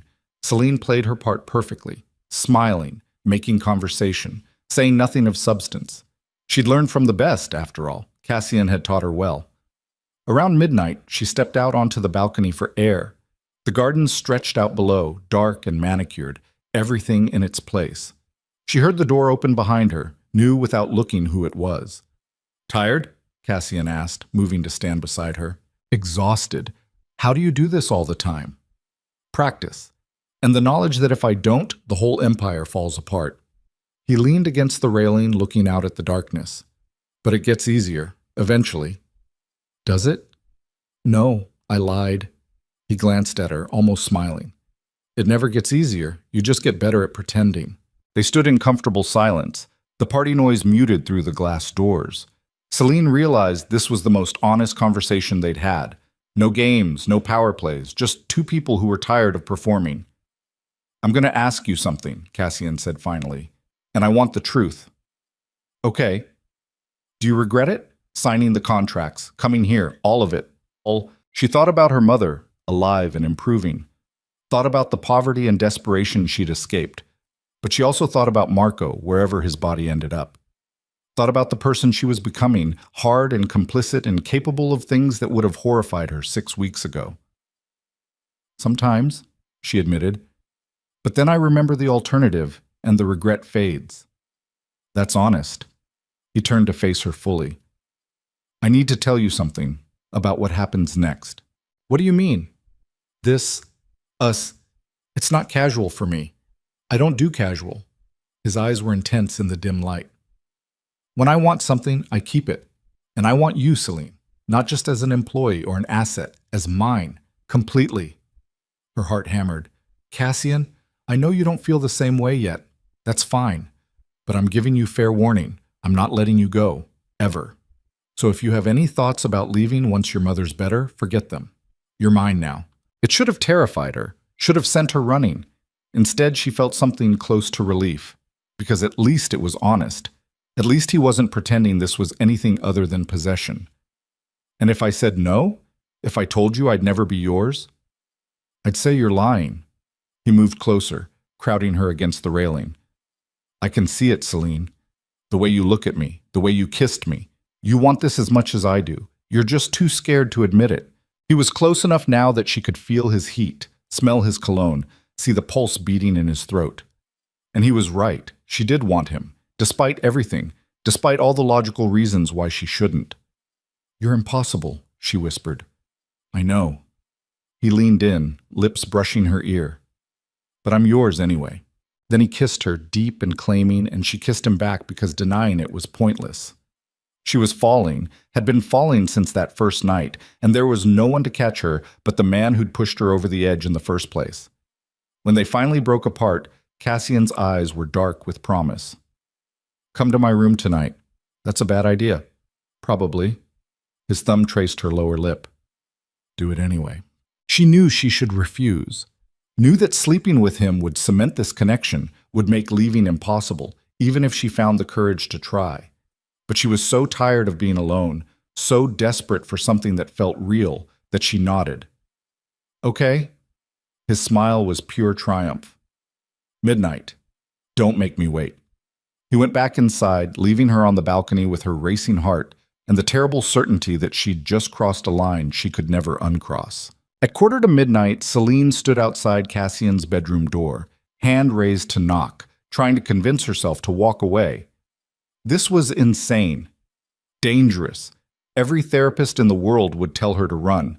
But her mother was alive because of him. And she was alive because of him too, in a way. The old Celine had died. And this new version, harder and sharper, had been born in his world. She knocked. The door opened immediately. Cassian stood there in dark pants and an unbuttoned shirt, looking at her like she was the only thing that mattered in the universe. I thought you might not come, he said. I thought about it. But you're here. I'm here. He stepped aside, letting her enter. The room was enormous, bigger than her old apartment, with a bed that could sleep 4 and windows overlooking the gardens. Personal in a way the rest of the house wasn't. She saw books on the nightstand, clothes draped over a chair, the small human details that reminded her he was more than just a monster in a suit. The door closed behind her with a soft click. Cassian moved closer, slow and deliberate, giving her every chance to change her mind. When he reached her, he didn't grab or demand. He just stood there, waiting. Last chance, he said quietly. Walk away now, and we'll pretend this never happened. You're lying. You said you'd never let me go. I lied. If you leave right now, I'll let you walk. No consequences, no punishment. His eyes were serious. But if you stay, Celine, if you stay, you're mine. Understand? She understood. Understood that this was the real point of no return. That everything before now had been preamble, and this moment would define everything that came after. She should leave, should protect what little remained of her soul. Instead, she reached up and pulled him down into a kiss. Cassian made a sound low in his throat, something between relief and possession, and then his control shattered. He kissed her like he was starving, hands everywhere, pulling her closer. She responded with equal desperation, months of tension and fear and want finally breaking free. They barely made it to the bed. Clothes disappeared, shed in a trail across expensive carpet. When he finally settled his weight over her, Celine looked up into silver eyes dark with need and realized this was surrender. Complete, irreversible surrender. Mine, Cassian breathed against her throat. And because she was done lying to herself, she whispered back, yours. What happened next was consuming and desperate and nothing like she'd imagined. Cassian touched her like she might disappear if he wasn't careful, like he'd been waiting for this for longer than 6 weeks. And Celine let herself drown in it, let herself forget about morality and consequences and just feel. Later, much later, she lay wrapped in his arms while he traced patterns on her bare shoulder. Outside, the first hints of dawn were touching the sky. No regrets? He asked quietly. She wanted to say yes, wanted to claim this was a mistake, but lying seemed pointless when they were this exposed. Not yet, she admitted. Fair enough. He pulled her closer. Get some sleep. We have a busy day tomorrow. Doing what? Whatever I need you to do. He kissed her temple. Because you're mine now, remember? Completely. She should have protested, should have insisted she was her own person, but exhaustion dragged at her, and Cassian's warmth was seductive, and maybe he was right. Maybe she was his now. She closed her eyes and let sleep take her. When she woke hours later, tangled in expensive sheets with Cassian's arm heavy across her waist, sunlight streaming through windows she'd watched the dawn break through, Celine realized something that made her stomach drop. She wasn't just trapped by contracts and money anymore. She was trapped by something much more dangerous. She was starting to fall in love with her captor. And that, more than anything else, meant she was truly, completely lost. Awoke. 2 months passed. Celine moved through Cassian's world like she'd always belonged there, sitting in on meetings, managing accounts, learning the business from the inside.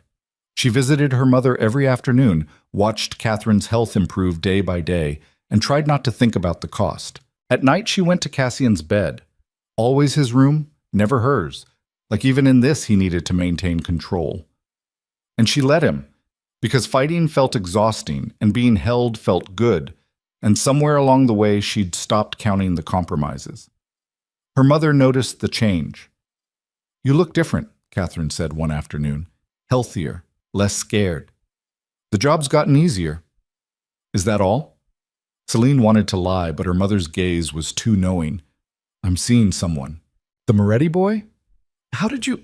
I'm not blind, baby. The way he looks at you when he visits, the way you look at him.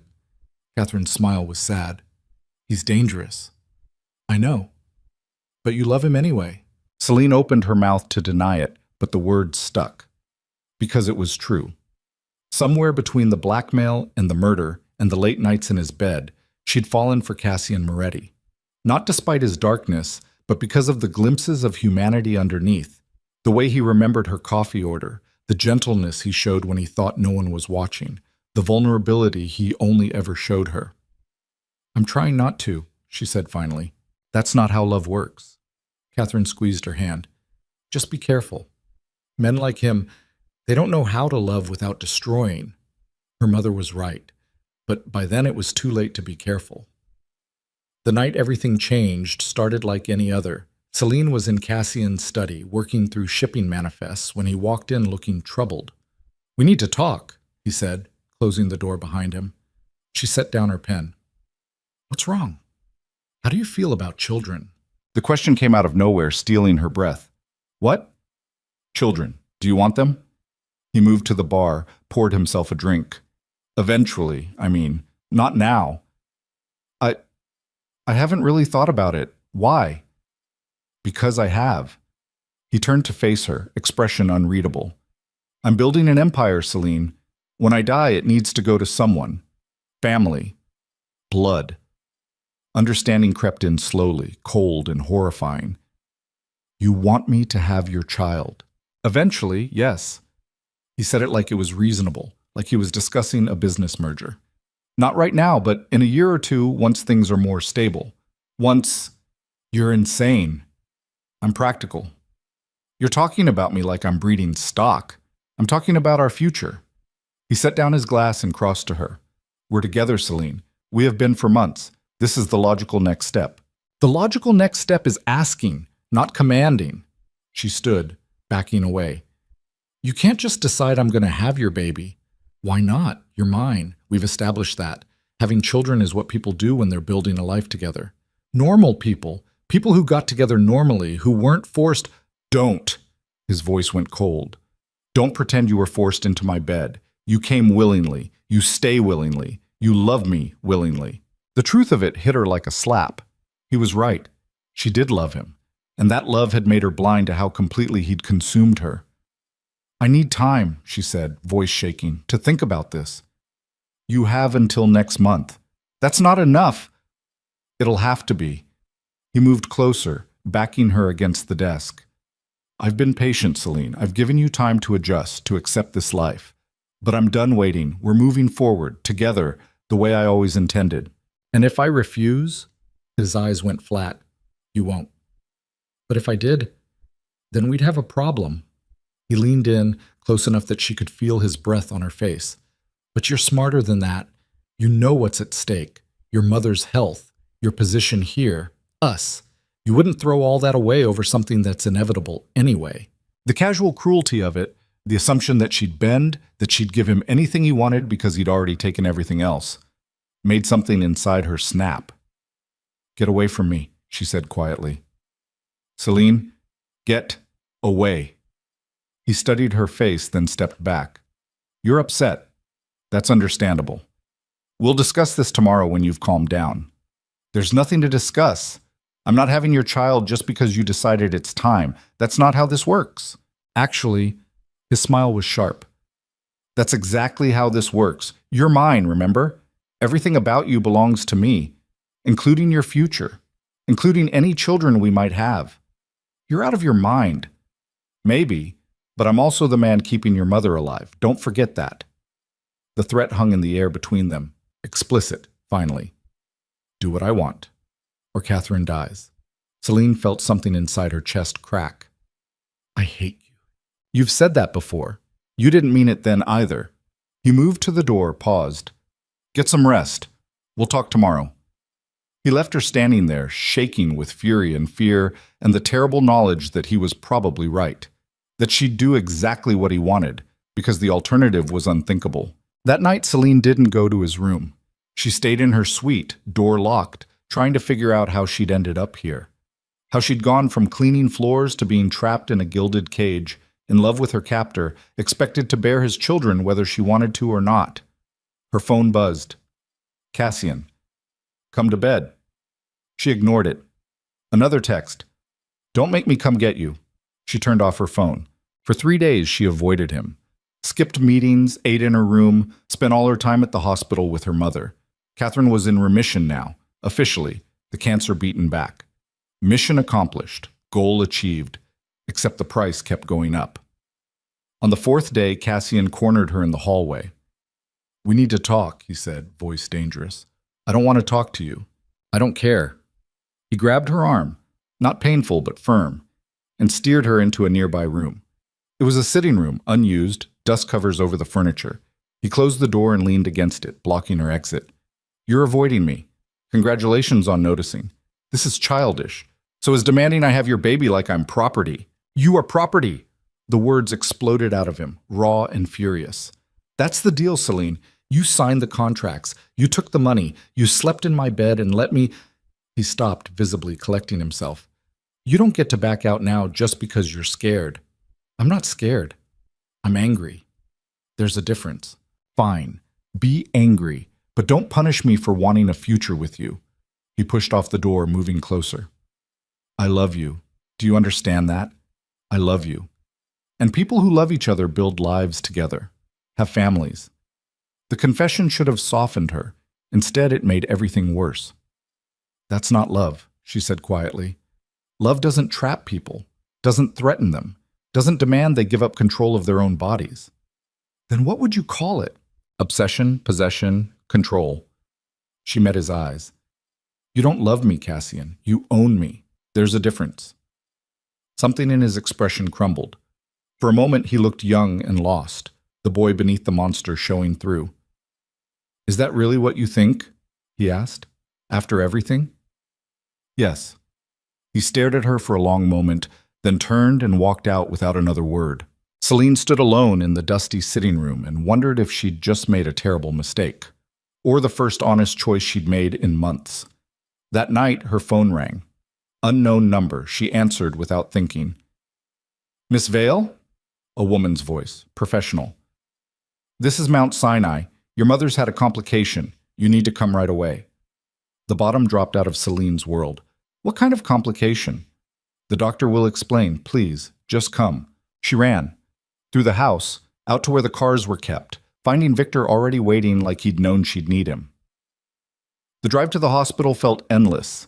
Every second stretched into hours while panic clawed at her throat. Catherine was in intensive care. The doctor explained in careful terms. Internal bleeding, possible organ failure. They were doing everything they could, but she needed to prepare herself. Celine sat beside her mother's bed, holding her hand, watching machines breathe for her. All the progress, all the improvement, suddenly reversed. Catherine looked small and frail again, life slipping away despite the medicine, despite the money, despite everything Celine had sacrificed. At dawn, Cassian appeared in the doorway. Celine looked up, and the expression on his face told her everything. This wasn't coincidence. This wasn't bad luck. What did you do? She whispered. Nothing, I swear. He moved closer, hands raised. Celine, I would never. Get out. Let me explain. Get out! He left. But the damage was done. Doubt had taken root, and Celine couldn't shake the terrible suspicion that he'd somehow caused this, that he'd hurt her mother to teach her a lesson about defiance. The doctor came back an hour later with better news. Catherine had stabilized. The bleeding had stopped. She'd survive. But it had been close. Too close. Celine sat there as the sun climbed higher, holding her mother's hand, and realized she'd reached the true point of no return. She couldn't leave Cassian. Her mother needed the medical care only he could provide. But she couldn't trust him either, couldn't love someone who might have hurt her mother to maintain control. She was trapped. Completely, utterly, inescapably trapped. And the man she'd fallen in love with was either her savior or her mother's would-be killer, and she'd never know which. When Catherine finally woke that evening, weak but alive, she squeezed Celine's hand and whispered, "What happened?" Celine wanted to tell her the truth, wanted to confess everything, the contracts, the crimes, the man who owned her soul. But all she could manage was, "I don't know, Mom. I don't know." And as night fell over the hospital, Celine realized with crystal clarity that she'd crossed into territory where there were no good choices left, only survival, and the terrible question of how much of herself she'd have to destroy to achieve it. The answer came 2 days later. Catherine was home from the hospital, recovering, and Cassian appeared at Celine's suite with a small black box. "Open it," he said. Inside was a ring, diamond, enormous, the kind that made statements about ownership rather than love. "Marry me," Cassian said. And it wasn't a question, it was a command. And standing there looking at the ring that would seal her fate forever, Celine realized she'd already lost. She'd lost the moment she'd signed those first contracts. Maybe even before that. Maybe she'd lost the moment she'd looked up from that blood-stained floor and met Cassian Moretti's cold silver eyes. She started, but she never got to finish, because at that exact moment someone knocked on the door, and when Cassian opened it, one of his men stood there with an expression that meant everything was about to get worse. "Boss," the man said, "we have a problem. Federal raid. They're coming. Now." And just like that, Celine's decision about the ring became irrelevant, because suddenly they were all about to lose everything. The ring clattered to the floor, diamond catching the light as it rolled under the dresser. Neither of them moved to retrieve it. "How long?" Cassian's voice was ice. The man in the doorway, one of the younger guards, maybe 25, already sweating through his shirt, swallowed hard before answering. 20 minutes. Maybe less. They hit the warehouse in Queens 10 minutes ago. Dominic says they have warrants, real ones. Federal judges signed off. Cassian's jaw tightened, the only visible sign of the calculations running behind his eyes. Then he turned to Celine, and the look on his face made her blood freeze. Get dressed. Something you can run in. We're leaving. What about my mother? Victor's already pulling her from Mount Sinai. Private ambulance off the books. She'll be safe. He was moving as he talked, pulling a go bag from the back of her closet that she hadn't known was there. You have 3 minutes. Move. The guard disappeared. Cassian strode to the window, phone already against his ear. Vincent, talk to me. Celine couldn't hear the other side of the conversation, but she could read Cassian's body language, the way his shoulders tensed, the white-knuckle grip on the phone. Whatever Vincent was saying, it wasn't good. She changed fast, yanking on jeans and a dark hoodie, sneakers she could actually run in. Her hand shook so badly she could barely tie the laces. Federal raid. They were coming for Cassian, which meant they were coming for her too. All those contracts, all that complicity, she'd signed her name to his crimes. She was as guilty as he was now. Burned, Cassian said into the phone, voice flat. Everything. The ledgers, the files, all of it. I don't care how much it costs. Pause. No, absolutely not. You do not negotiate. You hear me? You burn it all, and you disappear. He ended the call and turned to find Celine dressed and waiting, the go-bag at her feet. Smart girl, he said, then grabbed her hand and pulled her into the hallway. The estate was chaos. Guards running in every direction, people shouting into phones, the sound of engines roaring to life in the garage below. They passed Natalia on the stairs, the woman who'd helped Celine dress for that first dinner a lifetime ago, and she looked terrified, clutching a briefcase like it might save her. Go, Cassian told her. Use the exit we discussed. Don't stop for anything. Natalia nodded and disappeared. They reached the garage to find 3 cars already gone, and Dominic waiting beside a nondescript sedan that looked nothing like the usual Moretti fleet. No driver. Just Dominic in the front seat, engine running, Vincent in the passenger side with a laptop balanced on his knees. Get in, Dominic barked. Cassian shoved Celine into the back seat and climbed in after her. The car was moving before the door fully closed, tires screaming as Dominic whipped them through the estate gates and onto the main road. Talk, Cassian said. Vincent didn't look up from his laptop. They have everything. Bank records, shipping manifests, testimonies from at least 3 people we thought were loyal. This isn't a fishing expedition. They know exactly what they're looking for. Who flipped? Working on it. Celine pressed herself into the corner of the seat, trying to process what was happening. Hours ago, her biggest problem had been whether to marry the man who owned her. Now they were fleeing a federal raid, burning evidence, running like criminals. Because that's what they were. What she was. Celine, Cassian's hand found hers in the dark. Look at me. She did, and the intensity in his eyes made her breath catch. I need you to stay calm. Can you do that? She nodded, not trusting her voice. We're going to be okay. I have contingencies in place. Safe houses, money, passports, everything we need to disappear for as long as it takes. His grip tightened. But I need you with me. All the way. No second thoughts. No doubts. Understand? Did she? She wasn't sure anymore. The past few months felt like a fever dream. Marco's disappearance, her mother's mysterious complication, the ring Cassian had presented like a gilded trap. And now this. Running in the night while federal agents tore apart the only home she'd known since signing those contracts. My mother, she said quietly. You promised she'd be safe. She will be. Victor's the best. He'll get her somewhere secure, and we'll reunite once things settle. And if they don't settle? Cassian's expression went hard. They will. Because I don't lose, Celine. Ever. Dominic took a corner too fast, and Celine grabbed the door handle to keep from sliding across the seat. They were heading south, away from the city, into the kind of industrial wasteland where no one asked questions.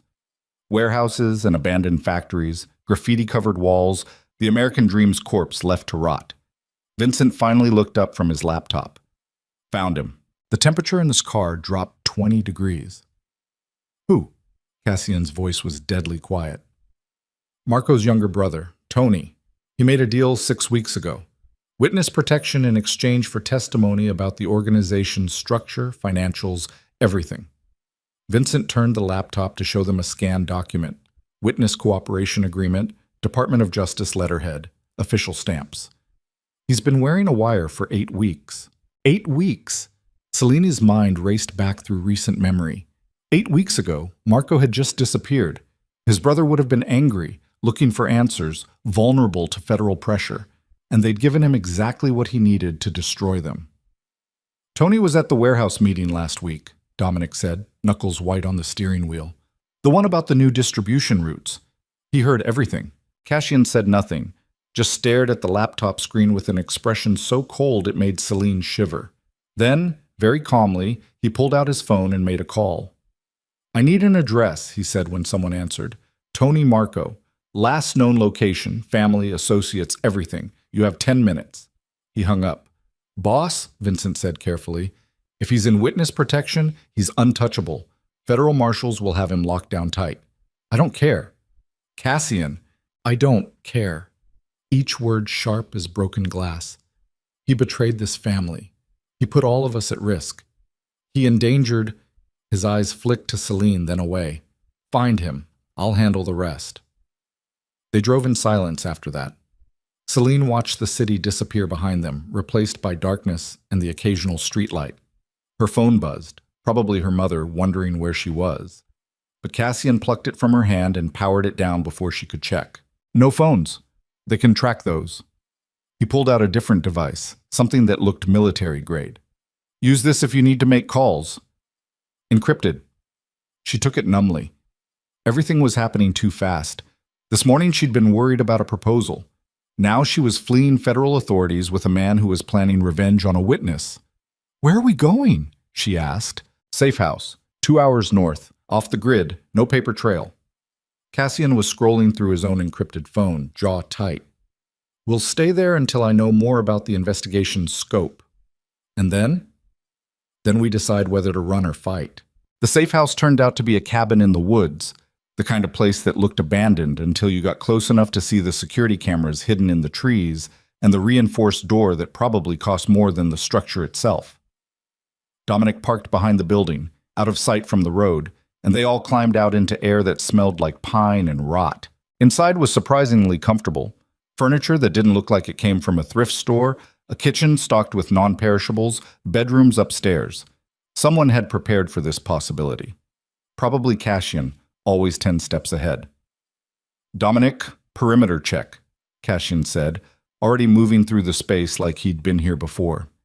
Vincent, I need you reaching out to our people in justice. Find out exactly what they have and who's running point on the investigation.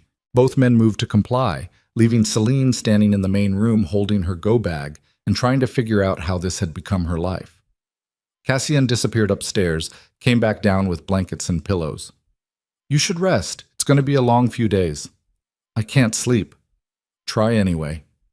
He was already turning toward what looked like a study, phone against his ear again, voice dropping into the coded language he used for business. Selene climbed the stairs to find 3 bedrooms, chose the one farthest from the others, and sat on the bed staring at nothing.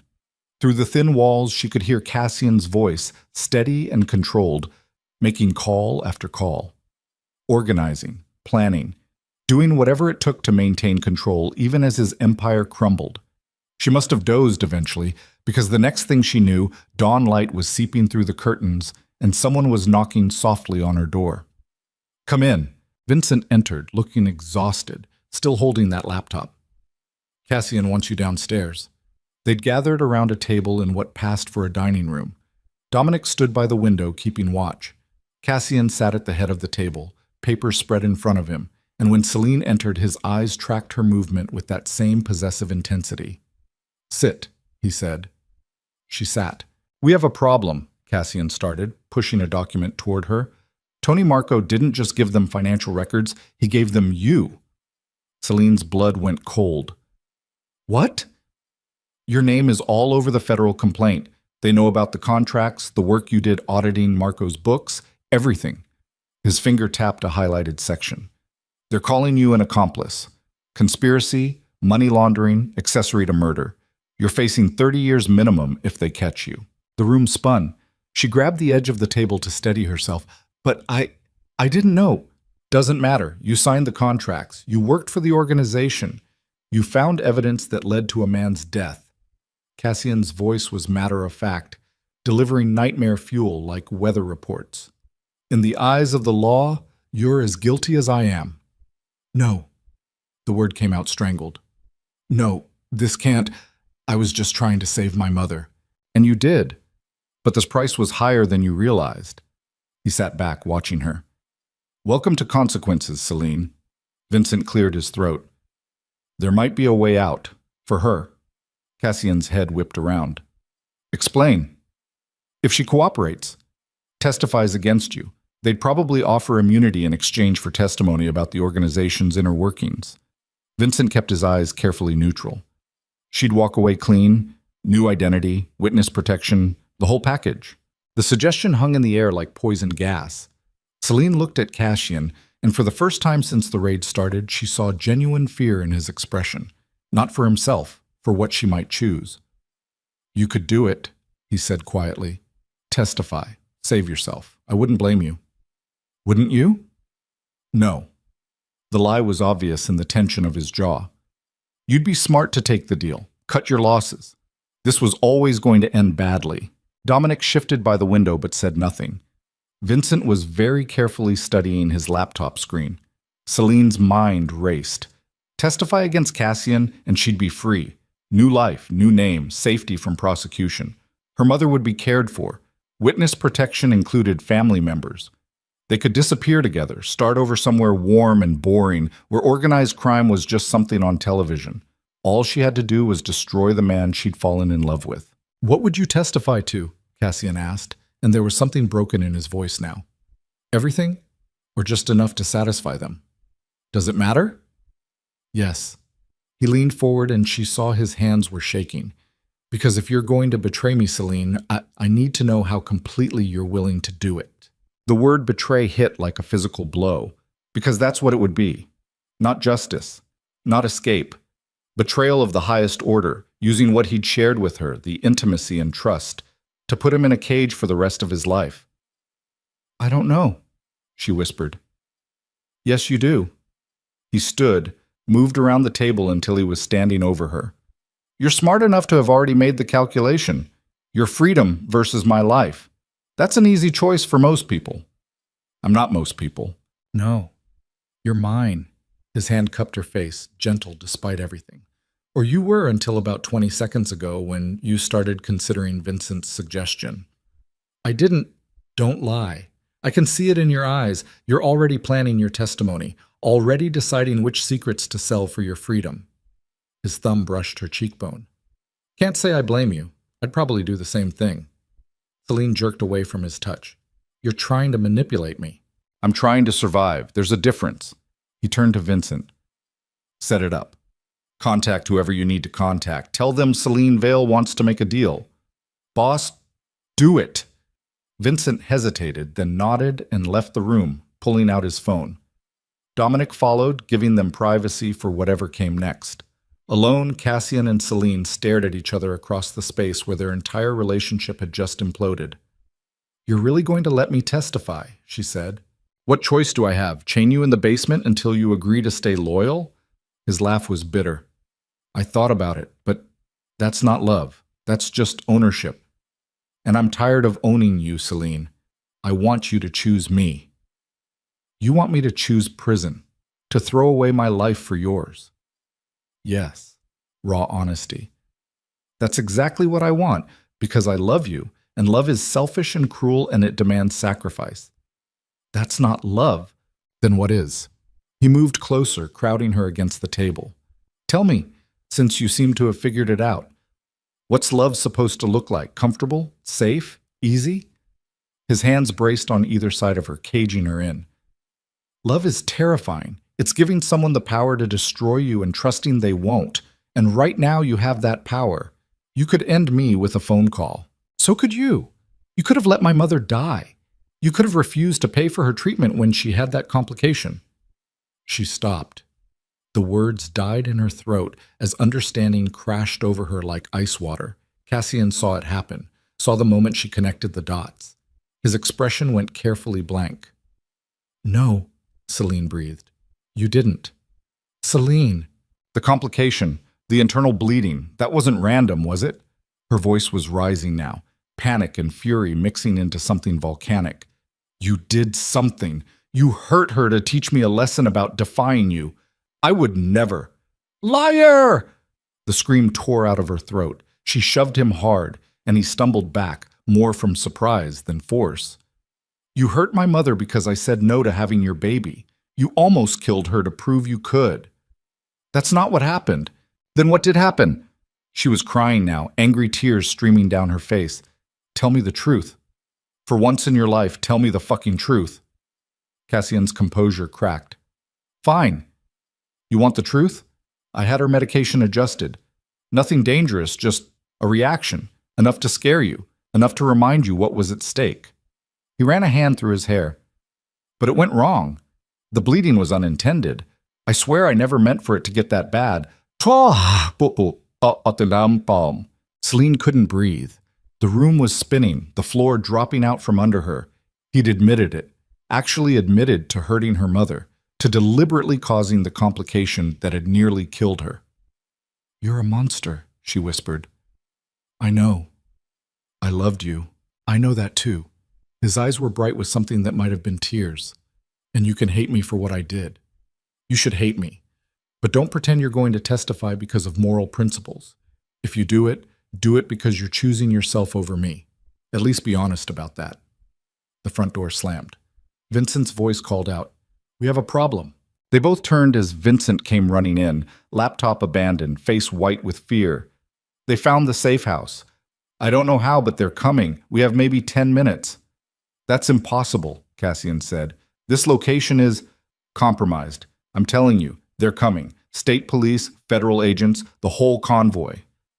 Vincent was already moving toward the back exit. We need to go now. Dominic appeared with bags already packed. Cars are ready, boss. We need to move. Everything happened fast after that. They were running through the woods, branches tearing at Celine's clothes, her lungs burning. Behind them, she could hear sirens getting closer, see lights through the trees. They reached a second car, this one hidden in a makeshift garage half a mile from the cabin, and piled in. Dominic drove like a man possessed. They took back roads, dirt paths that barely qualified as roads, bouncing over ruts and through streams. The sirens faded but never disappeared completely. Where are we going? Celine gasped out. Plan C, Cassian said grimly. The boat. They drove for 3 hours, pushing north and east, until they hit the coast near a small fishing town that looked like it had died decades ago. The boat was waiting at a private dock, not a yacht, but a serious vessel, something that could handle open water. 2 men waited on deck, both armed, both looking nervous. She's fueled and ready, one of them said as Cassian climbed aboard. But boss, the Coast Guard's been patrolling heavy. They might have your description. Then we leave before they find us. Cassian turned to help Celine aboard, and she realized with cold clarity that she was actually about to flee the country with a criminal. That this was real, happening, irreversible. Wait, she said. My mother, where's Victor? Where's my mother? Cassian's expression was answer enough. No.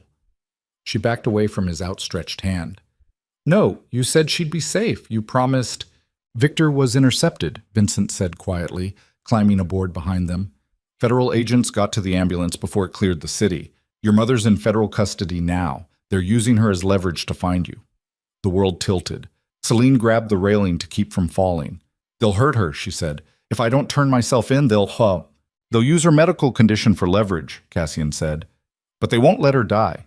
She's too valuable as bait. He was trying to sound reassuring and failing. We get clear of U.S. waters, get to one of my properties overseas, and then we negotiate. Trade information for your mother's safety. You mean trade me? The realization was crystal clear. You want me to testify anyway, just on your terms. Give them enough to get my mother released, but not enough to actually hurt you. His silence was confirmation. Celine looked around at the boat, at the men with guns, at the dark water stretching toward a horizon she couldn't see. Behind them, maybe miles away, maybe closer, federal agents were hunting them. Her mother was in custody, probably terrified, definitely being used as a pawn. And Cassian wanted her to trust him to fix this. Cassian, who'd hurt her mother to maintain control. Cassian, who'd manipulated her from the beginning.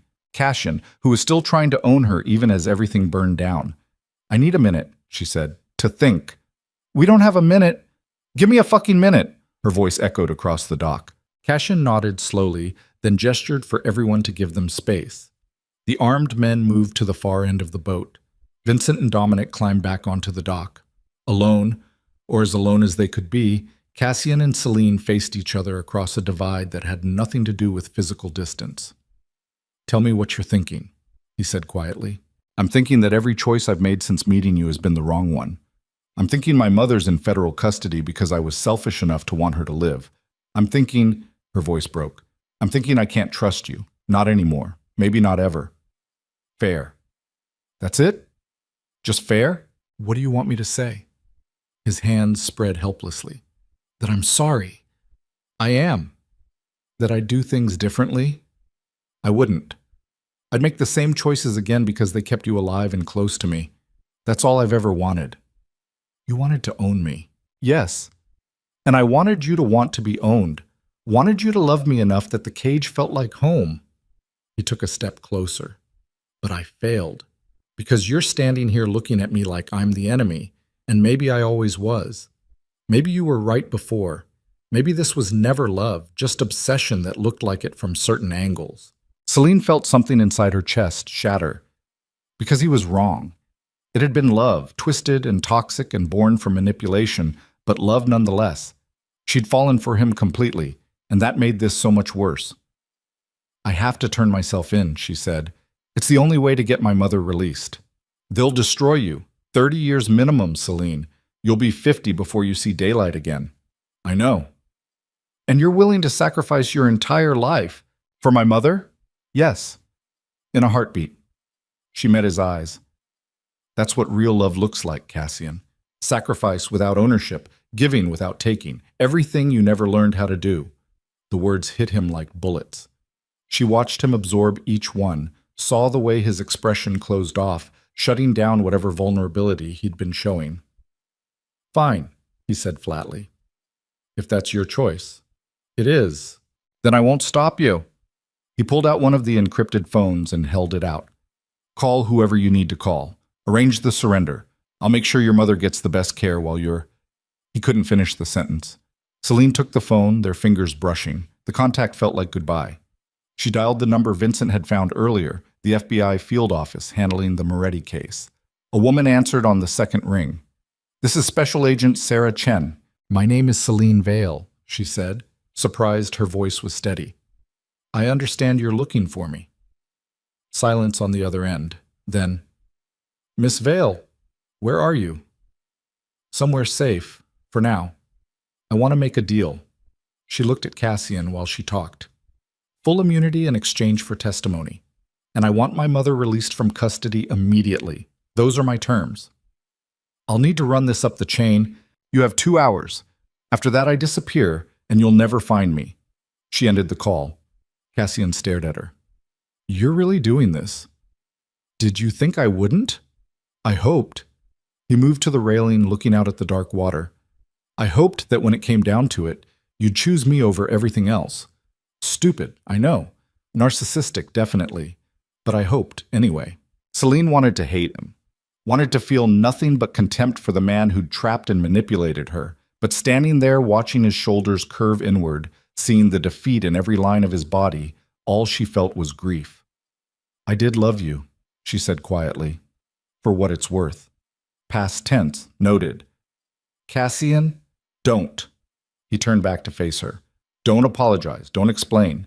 You made your choice. I respect it, even if it destroys me. The phone rang, Agent Chen calling back faster than expected.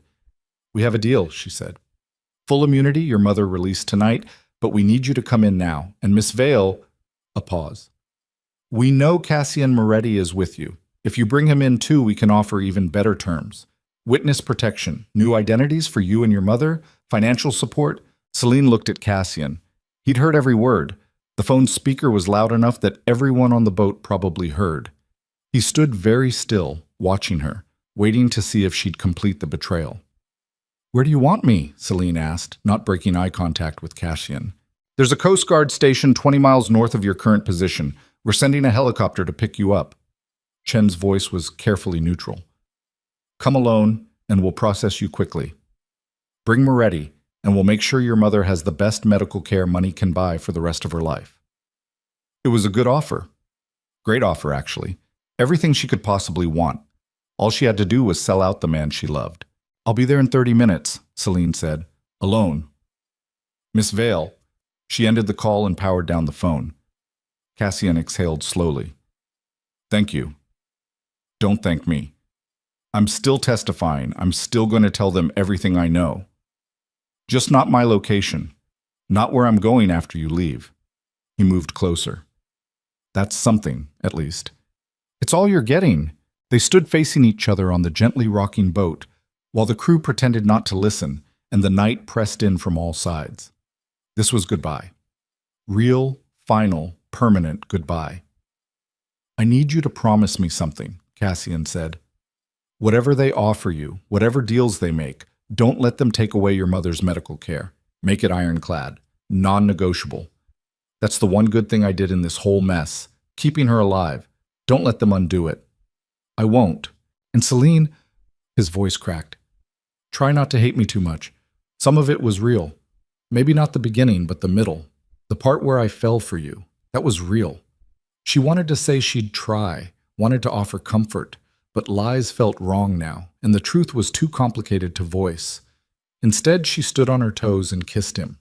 Soft, brief, tasting like salt and regret. A goodbye kiss that held everything they'd never say out loud. When she pulled back, Cassian's eyes were wet. "Go," he said roughly, "before I do something stupid like beg you to stay." Dominic drove her to the Coast Guard station. They didn't speak. What was there to say? He knew she was about to destroy everything he'd worked for. She knew he'd kill her himself if Cassian gave the order. But the order hadn't come, so he drove in silence and let her walk away when they reached the station. The helicopter was waiting. Federal agents in tactical gear surrounded her the moment she stepped out of the car, guns drawn, shouting orders. She raised her hands and let them cuff her, let them search her, let them shove her into the helicopter's cargo hold. As they lifted off, she caught one last glimpse of the fishing town below. The boat was gone, disappeared into the dark water like it had never existed. Cassian was gone. That part of her life, brief and intense and catastrophic, was over. The helicopter ride felt endless. She was delivered to a federal building in a city she didn't recognize, processed like a criminal, fingerprinted and photographed and locked in an interrogation room that smelled like industrial cleaner and stale coffee. Agent Chen arrived an hour later with another agent, a man in his 40s with hard eyes. "Miss Vale," Chen said, sitting across from her, "thank you for coming in. Before we begin, I need to inform you that this conversation is being recorded and anything you say can and will be used in court. Do you understand?" "Yes." "Good. Let's start with the basics. How long have you been working for the Moretti organization?" 6 months, almost exactly." "And in that time, what was your role?" Celine took a breath and started talking. She told them everything: the contracts, the ledgers, the meetings with criminals and judges and politicians. She told them about Marco's theft and how she'd found the evidence. She described the structure of the organization, named names, provided details that would take months to verify, but would ultimately lead to dozens of arrests. She gave them everything except Cassian's location. Hours passed. They brought her food she couldn't eat, water she forced down. Chen took notes, asked follow-up questions, pressed for details. The other agent, his name was Miller, focused on Cassian specifically. "Tell us about your relationship with him," Miller said. "Were you romantically involved?" Celine hesitated. "Yes." "Coerced?" "It's complicated." "Make it simple." How did you explain obsessive love that started as manipulation but became real?" "He pursued me, aggressively, but I wasn't entirely unwilling." "Did he ever threaten you?" "Implicitly, by controlling my mother's medical care, by making it clear that leaving meant her death." "So you were coerced." "I told you, it's complicated." Miller leaned forward. "Miss Vale, we need to establish whether you were a willing participant in these crimes or a victim. Your testimony's value depends on your credibility.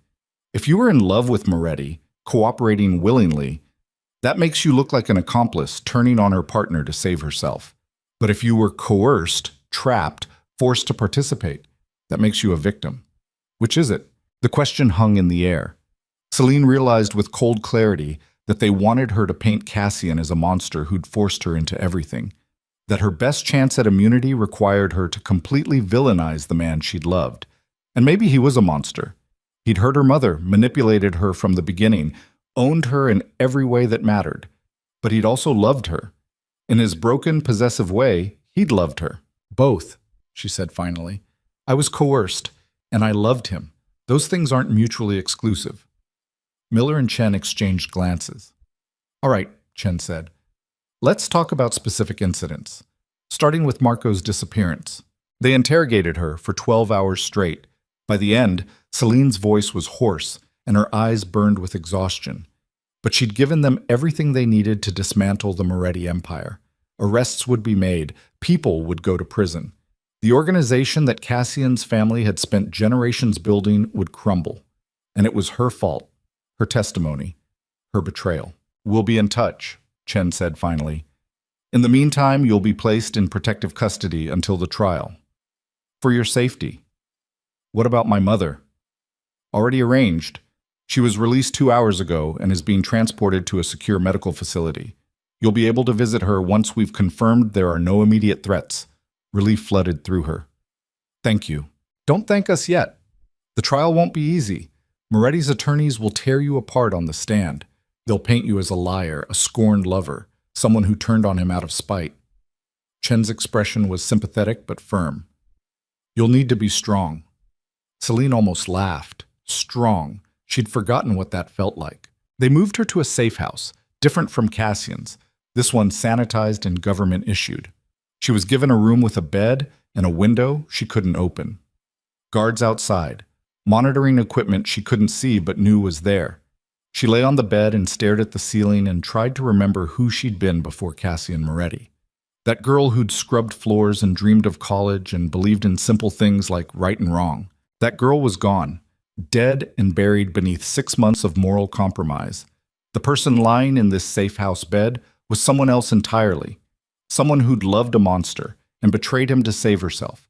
Someone who'd gotten her mother back but lost her soul in the process. Celine closed her eyes and tried to sleep. Failed. Opened them again and watched shadows move across the ceiling. Somewhere out there, Cassian was running. Probably out of the country by now, hidden in whatever bolt holes he'd prepared for this exact scenario. He'd disappear, reinvent himself, maybe rebuild under a different name in a different place. And she'd spend the next year preparing to destroy him in court, to stand on a witness stand and recount every crime, every manipulation, every moment of the toxic love story they'd created together. The phone they'd given her, new number, monitored, buzzed with a text. Unknown sender. Her heart stopped. She knew who it was before she opened the message. You testified. I heard. Good. Save yourself. Just remember, I loved you. Past tense or not, it was real. That's not testimony, just truth. No signature. The number was probably a burner, already destroyed. But she'd know that voice anywhere, even in text form. She should report it immediately. Show the agents, let them trace it, use it to track him down. Instead, she deleted it and lay back down. Because whatever Cassian Moretti was, monster, criminal, the man who'd ruined her life, he was also right about one thing. It had been real. And that made everything so much worse. 3 weeks later, they moved her to a different safe house after intelligence suggested Cassian's associates might have found the first location. Then another move 2 weeks after that. She lived like a ghost, seeing only guards and lawyers, preparing for a trial that kept getting postponed as prosecutors built their case. Her mother was stable, improving even, but Celine only saw her through video calls. Too dangerous to meet in person, they said. Too easy for Cassian to track. The lawyers prepped her endlessly, rehearsed questions, practiced responses, taught her how to project credibility on the stand. They showed her photos of Cassian's victims, people who'd been killed or destroyed by the organization she'd been part of, tried to harden her resolve. It worked mostly. Until they showed her a photo of Cassian himself, taken during his arrest in absentia. He looked older, harder, nothing like the man who'd kissed her goodbye on that boat. This is the man you're testifying against, one lawyer said. Remember that. Not the person you thought you loved, the criminal who manipulated you. But that distinction had never been as clear as they wanted it to be. 6 months after her surrender, the trial finally started. She was transported to the courthouse in an armored vehicle, hustled through back entrances, surrounded by guards. The courtroom was packed. Journalists, curious citizens, people who wanted to see the Moretti Empire fall. Cassian wasn't there. Still at large, being tried in absentia. But his attorneys were, and they looked at her with open contempt. When her name was called, Celine stood on legs that barely held her and walked to the witness stand, raised her right hand, swore to tell the truth. And then she began to speak. She told them everything, every detail, every crime, every moment of the 6 months she'd spent inside Cassian's world. The prosecutors were pleased. The defense attorneys circled like sharks, but she held her ground. On the third day of her testimony, during a recess, one of the guards pulled her aside. "There's someone asking to see you," he said quietly. "Claims to be your lawyer. Different firm than the prosecution's using. Should I send them away?" "Ma'am, he says it's urgent. About your mother." Panic flared. "What about my mother?" "He'll only talk to you." She was led to a small conference room, still surrounded by guards. A man in an expensive suit stood waiting, late 50s, silver hair, the kind of face that suggested ruthless competence. "Miss Vale," he said, "my name is James Hawthorne. I represent certain interests that have a stake in this trial's outcome. If you're one of Cassian's people, I'm not. I represent someone else entirely, someone who has information you need to hear before you continue testifying. I'm not interested. Your mother's illness wasn't natural." Hawthorne said it flatly, no preamble. "The cancer, it was induced." Celine's world stopped. "What?" 18 months ago, someone poisoned your mother. Slow-acting carcinogen, carefully dosed, designed to cause cancer that would seem spontaneous. He pulled out a folder, slid it across the table. "We have proof. Medical records, toxicology reports, everything." She stared at the folder like it might explode. Who? Who would? Cassian Moretti. The name landed like a bomb. Celine couldn't breathe, couldn't think, couldn't process what he was saying. "That's impossible. I didn't even know him 18 months ago." "No, but he knew you." Hawthorne opened the folder, showed her surveillance photos. Celine in her old apartment, at her community college, working at a diner she'd forgotten about. All dated 18 months before she'd ever cleaned the Moretti estate. "He'd been watching you for over a year," Hawthorne continued. "Planned the whole thing, poisoned your mother to make her sick, waited for you to get desperate, then arranged for you to be hired at his estate. Everything, the contracts, the medical care, your entire relationship, was orchestrated from the beginning." Celine felt reality cracking apart. Why? Why would he do that? Because he's obsessed with control. Because he saw you and decided he wanted you, and the best way to ensure your loyalty was to create a problem only he could solve. Hawthorne's expression was cold. "You were never saving your mother, Miss Vale. You were just undoing the poison Cassian administered in the first place." The folder slipped from her numb fingers, pages scattered across the table, medical charts, chemical analysis, surveillance photos that proved she'd been Cassian's target long before that first night in the bloody dining room. Everything was a lie, all of it. Not just the manipulation she'd known about, but the foundational crisis that had driven her into his arms. He'd created her desperation deliberately, systematically, with the patience of someone playing a long game. "No," she whispered. "He loved me. Whatever else was false, that was real." "Was it?" Hawthorne gestured to the scattered evidence. "Or was that manipulation too? A man who'd poisoned someone's mother to manufacture leverage isn't capable of love, Miss Vale. Only possession." Celine's stomach heaved. She barely made it to the trash can before vomiting, her body rejecting this new reality. When she finally looked up, Hawthorne was watching her with something like pity. "I'm sorry to be the one to tell you this," he said, "but you deserve to know the truth before you finish testifying, before you protect him with anything less than complete honesty about what he is." "Who are you?" she asked hoarsely. "Why are you showing me this?" "I told you, I represent interested parties. Let's leave it at that." He collected his folder, leaving the copies for her, and stood to leave. "Miss Vale," he said at the door, "finish your testimony. Tell them everything. Don't hold back out of some misguided loyalty to a man who poisoned your mother to own you." Then he was gone, and Celine was alone with evidence of a betrayal so profound it made everything before seem like kindness. The guards came back eventually, found her sitting on the floor surrounded by scattered photos and medical charts, crying so hard she couldn't breathe. They called for a recess, gave her time to compose herself. But how do you compose yourself after learning that your entire life for the past 2 years had been a lie? That evening, back in the safe house, Celine sat in the dark and tried to understand.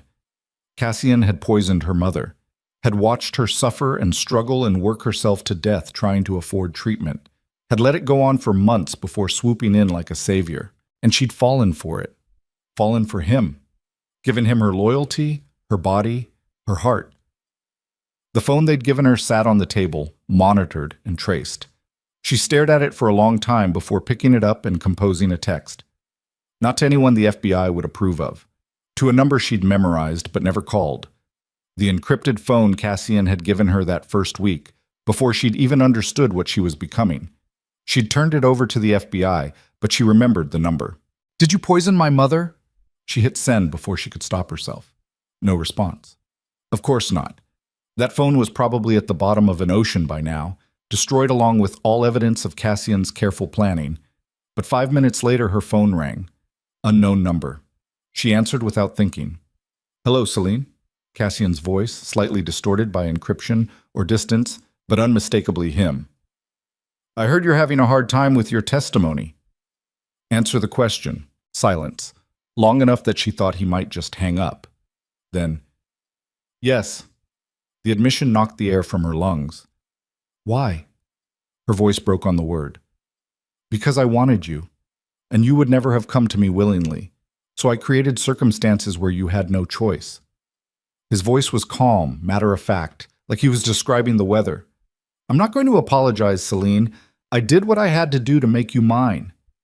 You gave my mother cancer, or I gave her a condition that required expensive treatment, that made you desperate enough to accept my help. That made you dependent on me." A pause. "And it worked, didn't it? You came. You stayed. You fell in love with me. I hate you." "You've said that before, too." His voice softened slightly.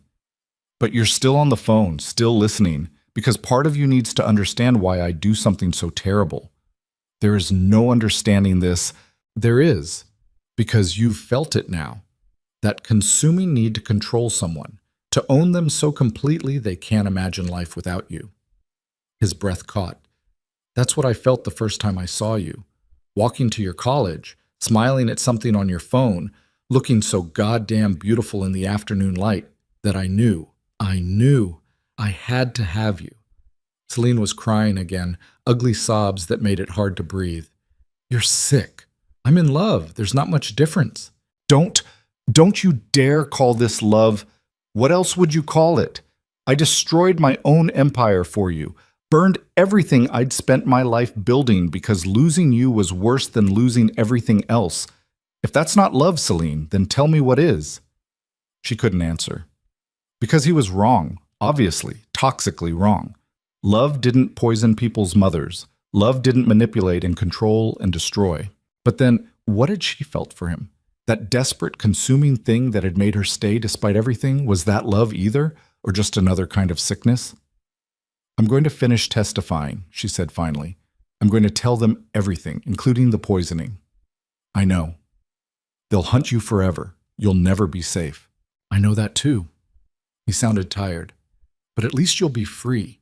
Your mother will live. The poisoning had a reversible component. Once she stopped being exposed, her body started healing. She'll be fine, Celine. You saved her, just like I knew you would." "You're insane." "Probably." A pause. "For what it's worth, I really did love you.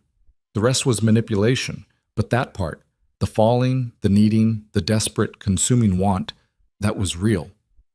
It doesn't matter." "No, I suppose it doesn't." His voice was barely a whisper now. "Goodbye, Celine. Try not to hate yourself too much for loving me. You couldn't have known." "Cassian." The line went dead. Celine sat in the dark with a disconnected phone and the crushing weight of understanding.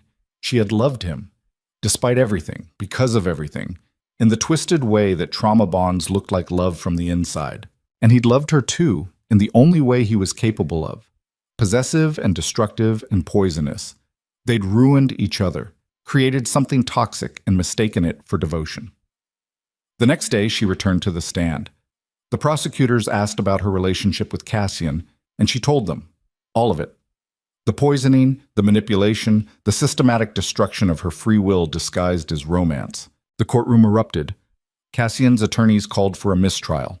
The judge called for order. Journalists rushed to file stories about the criminal who'd poisoned a woman's mother to force her daughter into his bed.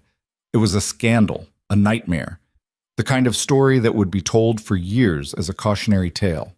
And through it all, Celine sat on the witness stand and answered questions with a voice that didn't feel like hers anymore. The trial lasted 3 more weeks.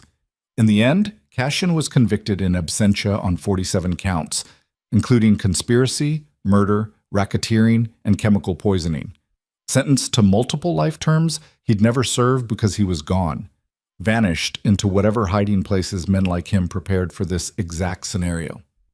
Celine got her immunity, her mother got her health. They were relocated under new names to a quiet town where no one knew who they were or what they'd survived. It should have been a happy ending. Instead, Celine woke up every morning in a stranger's house with a stranger's name, looking at her healthy mother who'd almost died because of her daughter's obsessive appeal to a monster. She'd saved her mother, but she'd lost herself in the process, became something hard and broken, incapable of trust, haunted by the ghost of a man who'd loved her enough to destroy everything. 6 months after the trial, a package arrived. No return address, postmarked from somewhere in South America. Inside was a single item, the engagement ring Cassian had offered her the night the federal raid began. The diamond that had rolled under her dresser and been forgotten in the chaos. No note, just the ring. Celine held it up to the light, watching it catch and throw colors across her kitchen walls. A promise that had never been fulfilled. A future that had burned before it began. She should throw it away, sell it, donate it to charity. Instead, she put it in a box in the back of her closet and tried to forget it existed, tried and failed.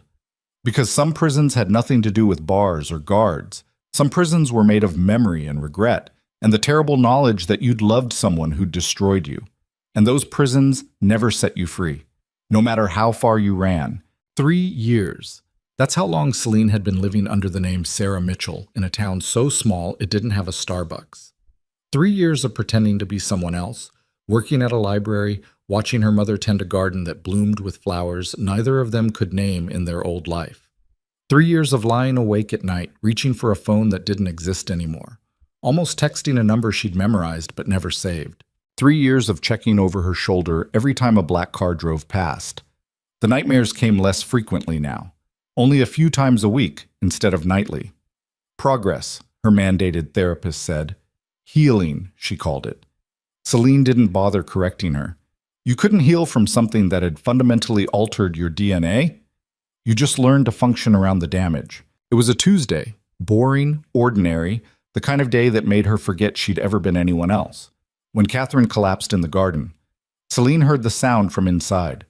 Not a scream, just a heavy thump followed by silence. She dropped the book she'd been cataloging and ran, found her mother face down in the tomato plants, not breathing, lips already turning blue. No, no, no! Her hands shook as she rolled Catherine over, started CPR the way she'd learned years ago but never thought she'd need. Compressions, counting, breathing into her mother's mouth. Come on, Mom, don't do this. The ambulance took 18 minutes. 18 minutes of Celine screaming into a phone while trying to keep her mother alive. When the paramedics finally arrived, they took over with efficient calm that made her want to scream louder. In the back of the ambulance, watching EMTs work, Celine saw the monitor, saw her mother's heart rhythm doing something wrong, saw the looks the paramedics exchanged. At the hospital, doctors used words like massive coronary event and significant damage and we're doing everything we can, code words that meant her mother was dying. How? Celine demanded. She was healthy. The cancer's been gone for years. How does she just, Sometimes these things happen, the doctor said with practiced sympathy. She had risk factors, the previous illness, the treatments. Her heart was weakened. Bullshit. The word came out flat. Test her for everything, toxins, poisons. Anything that could cause this. The doctor's expression shifted. Miss Mitchell, I understand you're upset, but there's no indication of foul play. Test her, now, or I'll make a phone call you really don't want me to make. Something in her voice must have convinced him. He ordered a full toxicology panel. Celine sat beside her mother's ICU bed, holding a hand that felt too cold, and tried to breathe through the panic. This wasn't supposed to happen. They'd escaped, made a new life. They were supposed to be safe. Her phone buzzed. The secure one the FBI had given her that only rang when her handler needed to check in. She stepped into the hallway to answer. Sarah, it's Chen. Agent Chen, still monitoring her even after all this time. I heard about your mother. I'm sorry. How did you? Of course, they were always watching. She's dying. I know. Listen, we're running enhanced security protocols. This could be coincidence, but given your history, it's not coincidence. Celine's grip tightened on the phone. He found us. Cassian found us. We don't know that. Yes, we do. Just like last time, another mysterious medical crisis, right when... She stopped. Right when what? There was no leverage anymore. Nothing Cassian could gain from hurting her mother now, except revenge. We're sending a team, Chen said. They'll be there in 4 hours. In the meantime, hospital security has been alerted. You're safe, Sarah. I haven't been Sarah in my head for 3 years, and I've never been safe. She hung up and went back inside. The toxicology results came back 2 hours later. The doctor's face was pale when he delivered them. There are traces of several compounds in her system. Nothing that should be there. He looked genuinely disturbed. Someone did this to her, deliberately. The world tilted. Celine had to grip the bed rail to stay upright. Can you reverse it? We're trying, but whoever did this used sophisticated chemistry. We're not even sure what all the compounds are yet. How long? His silence was answer enough. How long? Celine repeated, voice cracking. Hours. Maybe a day if we're lucky. She sat down hard in the chair beside the bed. Catherine was unconscious, breathing with the help of machines, dying from poison administered by someone who knew exactly what they were doing. Someone who'd done this before. The FBI team arrived before Chen's 4-hour estimate. 2 agents she didn't recognize, and Agent Miller from the original case. They swept the hospital, interviewed staff, turned her mother's room into a secured zone. We're pulling surveillance from every camera in a 50-mile radius, Miller told her. If someone was here, we'll find them. You won't. Celine stared at her mother's unconscious face. He's too careful, always has been. You think this is Moretti? Who else? He's been off the grid for 3 years. Interpol, FBI, CIA. Everyone's been looking. No sightings, no communications, nothing. Why surface now? Because he's insane. She looked up at Miller. Or because I finally convinced myself I was free, and he couldn't have that. Her phone buzzed again. Not the FBI phone, her personal one. The one only 2 people had the number for, both of them in this hospital. Unknown number, text message. I'm sorry about your mother, but you need to understand something, Celine. I didn't do this. Her blood turned to ice. She showed Miller, who immediately started tracing the message. But Celine knew it was pointless. Cassian was too smart for simple traces. Another text. I know you won't believe me, but I'm telling the truth. This wasn't me. Her hands shook as she typed back. Then who? The response came immediately. The people I stole you from. The ones who've been waiting 3 years for you to stop being useful to the FBI. The ones who want revenge for what your testimony did to their organization. Celine looked at Miller. Who took over the Moretti organization after Cassian disappeared? It fragmented, several smaller groups fighting for territory. Vincent Chen tried to hold it together, but... His eyes widened. You think this is retaliation? Cassian does.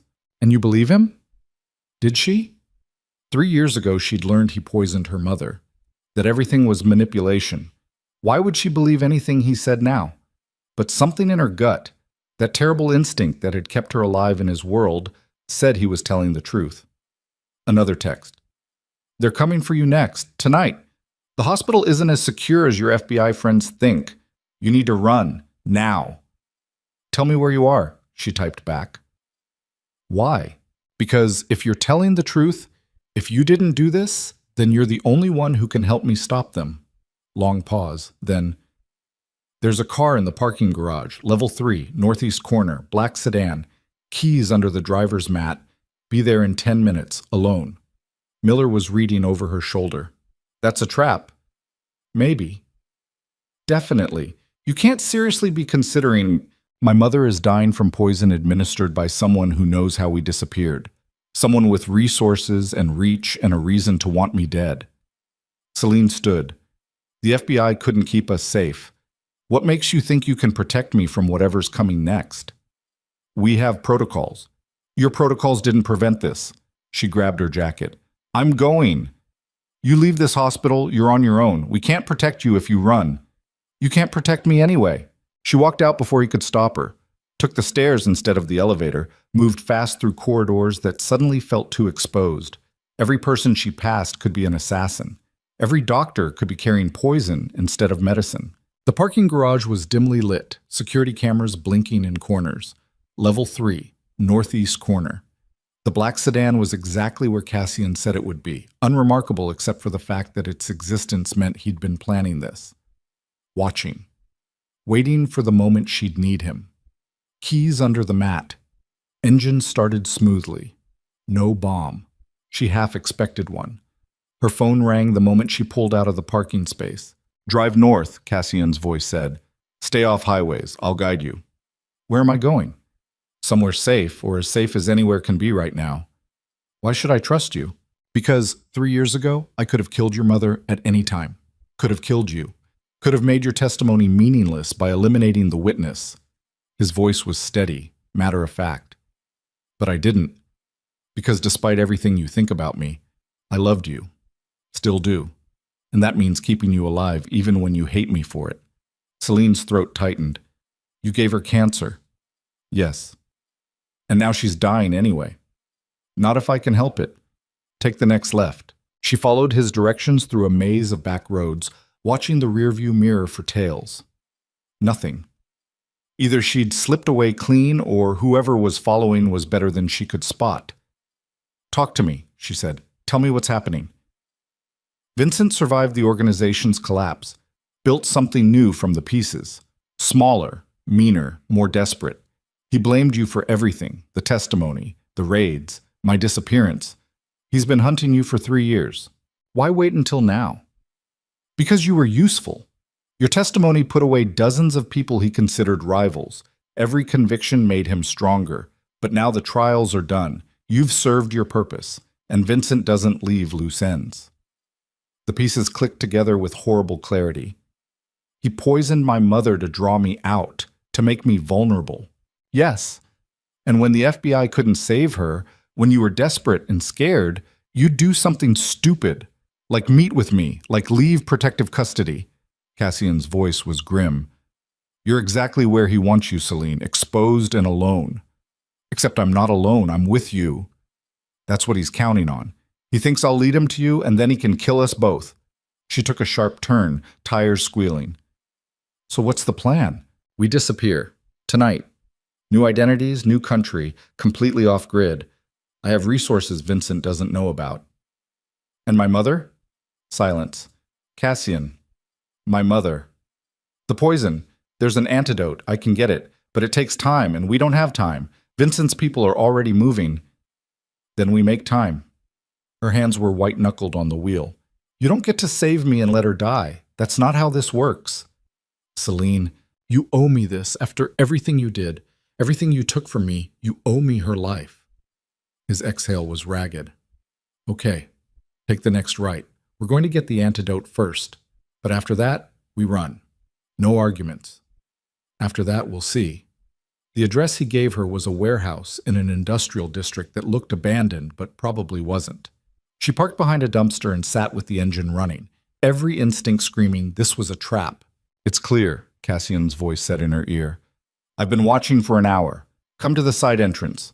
She got out slowly, scanning shadows for movement. Saw nothing. Moved toward the entrance with her heart hammering so hard she thought it might crack her ribs. The door opened before she reached it. Cassian stood in the doorway. 3 years.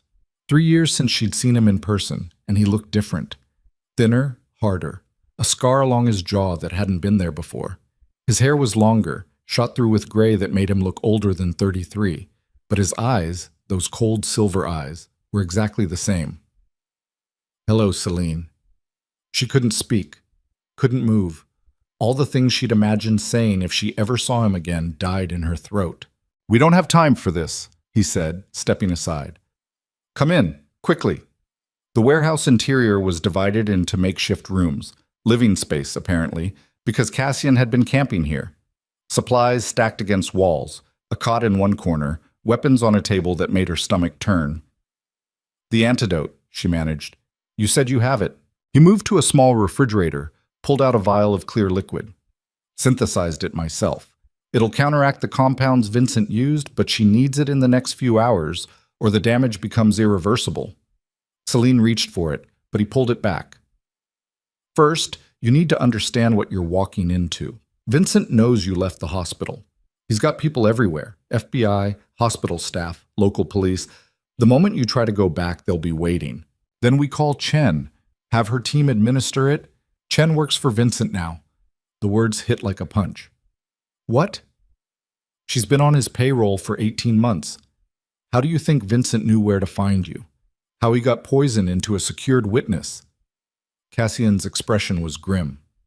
She gave him everything. Your location, your mother's medical records, your security protocols. She's the reason we're in this mess. Celine's knees buckled. She caught herself on the table, sending a gun clattering to the floor. "Miller? What about Miller?" "Clean, as far as I know, but he can't help you. Chen's got too much pull." "Then what do we do?" "I go back, I administer the antidote. You stay here where it's safe." "Absolutely not. This isn't negotiable." He moved closer and she could see the exhaustion in his face, the weight of 3 years running. "They want me, Celine. They want you. But they want me more. I walk in there, I'm the distraction.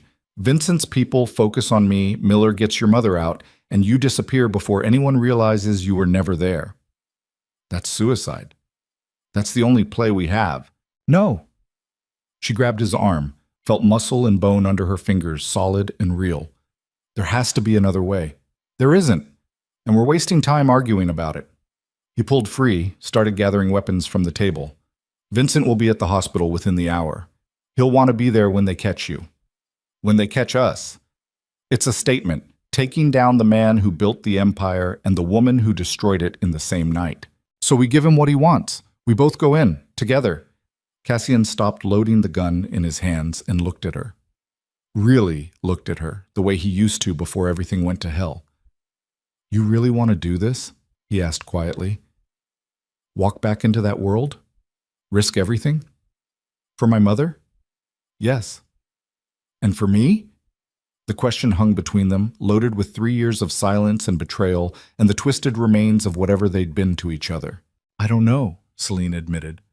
"But I know I can't let you die alone, even if I hate you, even if I should walk away right now and never look back." Something in his expression cracked. "You always were too loyal for your own good. Learned it from you." He laughed, sharp, bitter. "No, you didn't. I was never loyal to anyone but myself." He held out the vial. "But I'm about to be. Take this. If something happens to me, if Vincent's people get me before we reach your mother, you make sure she gets it. Understand?" Celine took the antidote, felt its weight in her palm. Life or death, in a small glass container. "How do we get in?" she asked. "Through the loading dock. There's a service entrance that connects to the hospital basement. Vincent won't expect us to come in together. He thinks you're still running, thinks I'm too smart to walk into a trap." Cassian's smile was sharp and mean. "We use that. Hit fast, hit hard, get to your mother's room before they can react. And then? Then we pray Miller is as clean as I think he is and can get us out before Vincent realizes what happened. It wasn't a good plan. It was barely a plan at all. But it was all they had. They took Cassian's car, another nondescript sedan that could blend into any parking lot. He drove with the efficiency of someone who'd spent 3 years staying invisible. She sat in the passenger seat with the antidote in her jacket pocket and a gun she didn't know how to use in her lap. "I should teach you to shoot," Cassian said, glancing at her awkward grip. "Bit late for that. Never too late to learn survival skills." He reached over, adjusted her hands on the weapon. The touch was brief, professional, and it still made her skin burn. Safety's here. Point and squeeze. Don't pull the trigger. Squeeze it smooth. And aim for center mass. Movies make headshots look easy. They're not. I can't believe I'm getting shooting lessons from you. I can't believe we're about to break into a hospital to stop my former consigliere from killing your mother and pinning it on me. Life's full of surprises. Despite everything, she almost smiled. They reached the hospital at midnight. The loading dock was dark, only one security camera blinking in the corner. Cassian produced a device from his pocket, aimed it at the camera. The light went dead. That won't last long, he said. 5 minutes before their system resets. Move. They went in fast. The service entrance was locked, but Cassian had it open in seconds. Inside was concrete and fluorescent lighting, the smell of industrial cleaner and old metal, corridors that led deeper into the hospital's infrastructure. You know this place, Celine whispered. I know every hospital within 200 miles. Had to, in case you needed emergency extraction. He turned a corner, checked for movement. Clear. This way. They moved through the basement like ghosts, past storage rooms and mechanical systems and locked doors marked with warnings. Cassian navigated with the confidence of someone who'd memorized the layout. 3 years preparing for a scenario he hoped would never come. The stairs to the main hospital were alarmed. Cassian bypassed them with the same device he'd used on the camera. Where'd you learn this? Celine asked. YouTube, mostly. Amazing what you can find online when you're bored and paranoid. They climbed 3 flights in silence. At each landing, Cassian paused to listen, to watch for movement. Nothing yet, but the clock was ticking, and Vincent's people would be converging soon. 4th floor. ICU. Catherine's room was at the end of the hall, still marked as a secured zone. But there were only 2 guards now instead of the 4 from earlier, and neither of them looked particularly alert. Chen pulled most of the security, Cassian murmured. She wants you vulnerable. How do we get past them? We don't. I go first, draw their attention. You slip in, administer the antidote, get your mother stable, then we figure out extraction. That's the only option. Now shut up and let me do this. He stepped into the hallway before she could argue. Hands raised, empty and visible. The guards saw him immediately, went for their weapons. Don't, Cassian called out. I'm unarmed. I'm here to turn myself in. Moretti? One guard spoke into his radio. We've got Moretti on 4. ICU wing, requesting immediate backup. Smart, Cassian said conversationally, walking closer. Vincent will want to be here for this. Make sure it's really me. Make sure I suffer appropriately. The guards kept their weapons trained on him. On your knees. Hands behind your head. Sure, but first, can I ask you something? He was almost to them now, close enough to strike. Do you know what Vincent's been telling you about me? Shut up and get down. Cassian moved. Fast, brutal, efficient. One guard went down with a broken nose before he could react. The other got a shot off, loud, deafening in the corridor. But Cassian was already inside his reach, disarming him with practiced violence. Celine ran. While Cassian fought both guards with the kind of controlled fury she remembered from those nights in the warehouse, she sprinted for her mother's room. The door was locked, secured by Chen's team, but Cassian had given her a key card lifted from one of Vincent's moles. It worked. The door opened. Catherine lay exactly as Celine had left her, machines breathing for her, monitors showing a heart rhythm that was barely holding. Her skin was gray, lips blue, dying cells shutting down one by one. I'm here, Mom. Celine's hands shook as she pulled out the antidote. I've got you. You're going to be okay. The vial had a syringe attached. Instructions written in Cassian's precise handwriting. IV injection, slow push, 15 seconds minimum. She found the IV port, uncapped the needle, tried to steady her shaking hands enough to inject properly. Behind her, gunfire erupted in the hallway. More than 2 guards now. Backup had arrived fast. Come on, she whispered, pushing the plunger. Clear liquid flowing into her mother's bloodstream. Come on, please work. Oh, the door burst open. Celine spun, gun coming up instinctively, and found herself pointing it at Agent Chen. Put it down, Sarah, Chen said. She had her own weapon drawn, aimed with steady confidence. Or should I call you Celine? Hard to keep track. You betrayed me. I did my job. Vincent pays better than the FBI. and he's more loyal to people who prove useful. Chen moved into the room, keeping her weapon trained. Now, put the gun down. Cassian's already finished out there. You're all alone. More gunfire from the hallway, shouting.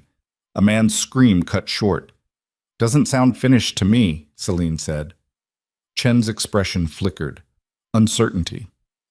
Vincent's people are probably dead. You have no idea what Cassian's capable of when someone threatens me. He doesn't care about you. He poisoned your mother 3 years ago to own me. Celine's finger tightened on the trigger. But you poisoned her this week to kill her. There's a difference. Vincent poisoned her. I just provided the access. That makes it better? That makes it business. Chen took another step closer. You were always a loose end, Celine. You testified, you disappeared, but you knew too much. Vincent couldn't let you live once you stopped being useful. So he sent you to finish it. He sent me to bring you in. The killing was supposed to be quick, painless. But you had to run. Had to contact Moretti. Had to make this complicated. Behind Chen, the door opened again. Vincent himself stood there, older than Celine remembered, gray at the temples, wearing an expensive suit that probably cost more than her yearly salary. He looked like a lawyer or a banker, not like someone who'd ordered a woman's murder. Hello, Celine, he said pleasantly. It's been a while. Chen stepped aside, giving Vincent clear line of sight. He had his own gun, held casually, like he'd done this 1,000 times before. I have to admit, I'm impressed, Vincent continued. You slipped our net, contacted Cassian, made it all the way here. That takes skill. Or desperation. Probably both. Where's Cassian? Celine asked, fighting to keep her voice steady. Dead or dying, my people are very thorough. By now, the window exploded inward in a shower of glass. Cassian came through it. Impossible. They were 4 floors up. Attached to a rappelling line he must have set up while she was inside. He hit the ground rolling, came up firing, and Chen went down with a bullet in her shoulder. Vincent turned to shoot, but Celine was faster. She squeezed the trigger like Cassian taught her. Center mass, smooth pressure. The gun kicked hard against her palm. The shot went wide, hitting Vincent's gun instead of his body, sending the weapon spinning across the floor. Then Cassian was between them, his own gun pressed to Vincent's temple. Hello, old friend, Cassian said. Miss me? Vincent's face twisted with rage and fear. You're supposed to be dead. People keep trying that. It never takes. Cassian's eyes flicked to Celine. Your mother? Antidote's in, but we need to get her out of here, away from... She gestured vaguely at the chaos of broken glass and blood and armed people converging on their location. Working on it. Cassian's grip on Vincent didn't waver. How many people did you bring, Vincent? Enough to end you. Wrong answer. Cassian slammed Vincent's head into the wall, not hard enough to kill, but hard enough to stun. The older man crumpled, unconscious. Celine, we need to move. Now. She wanted to argue, wanted to wait until her mother showed signs of recovery, but monitors were already changing, heart rhythm steadying, blood pressure rising. The antidote was working, but Catherine was still unconscious, still dependent on machines. We can't move her? We don't have a choice. Cassian was already disconnecting monitors, preparing her mother for transport. Miller's downstairs with an ambulance. We get her to the loading dock, he takes her somewhere safe, and we disappear before Vincent's reinforcements arrive. Miller's here? Called him the moment we entered the building. Told him everything. Chen's betrayal, Vincent's plan, all of it. He's been organizing an extraction while we've been fighting our way in. Cassian lifted Catherine with surprising gentleness, cradling her like she might break. Lead the way. Shoot anyone who's not Miller. They ran. Through corridors filled with confused medical staff, past security guards who didn't know whether to help or hinder. Alarms screamed. Intercom voices called codes that meant violence was happening somewhere in this building. At the 2nd floor, Vincent's people found them. 3 men with serious weapons blocking the stairwell. Cassian set Catherine down carefully, handed Celine his backup gun. Stay behind me, he said. Then he moved. What followed was brutal and efficient. Cassian fought like violence was a language he spoke fluently, every movement precise, every strike calculated to disable rather than kill. One man went down with a crushed windpipe. Another took a bullet to the knee.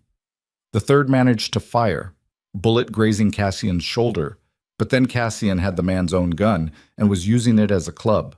Celine could only watch, horrified and mesmerized. This was who Cassian Moretti really was underneath the suits and charm. This was the monster she'd fallen in love with. "Clear," Cassian gasped out, bleeding from his shoulder.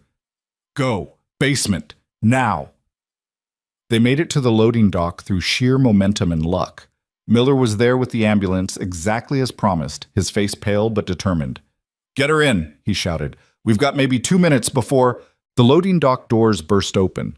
Federal agents in tactical gear, too many to count, weapons drawn and trained.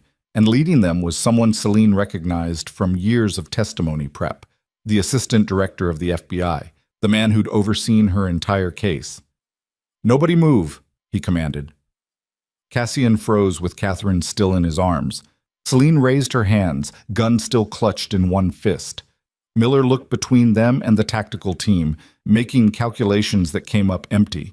"Sir," Miller said carefully, "Agent Chen is compromised. She's been working with—" "I know, she's in custody upstairs." The AD's eyes fixed on Cassian. "Moretti, put down the woman and step away from the vehicle." "Can't do that," Cassian said. "This woman needs immediate medical attention. Your agent tried to kill her." "And you're going to save her? Forgive me if I find that hard to believe." "Believe what you want.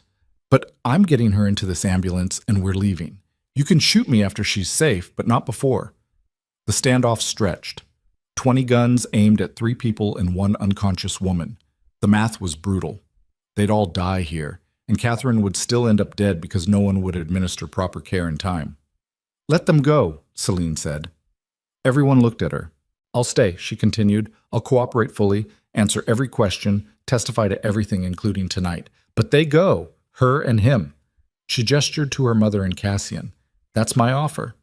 "You're not in a position to negotiate." "Sure I am. I'm the one Vincent wanted dead, which means I'm the one who knows where all his new bodies are buried. Chen might have been his mole in the FBI, but I know his entire operation from the inside out." Her voice was steady now, certain. "Let them go, and I'll give you Vincent's empire on a silver platter." The AD considered. Behind him, tactical teams waited for orders that would determine whether this ended in bloodshed or sense.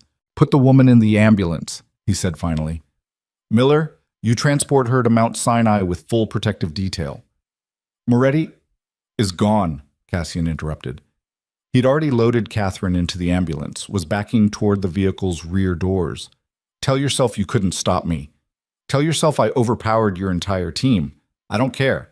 But I'm leaving, and you're not going to shoot me because Celine just offered you something better." "Cassian?" Celine started.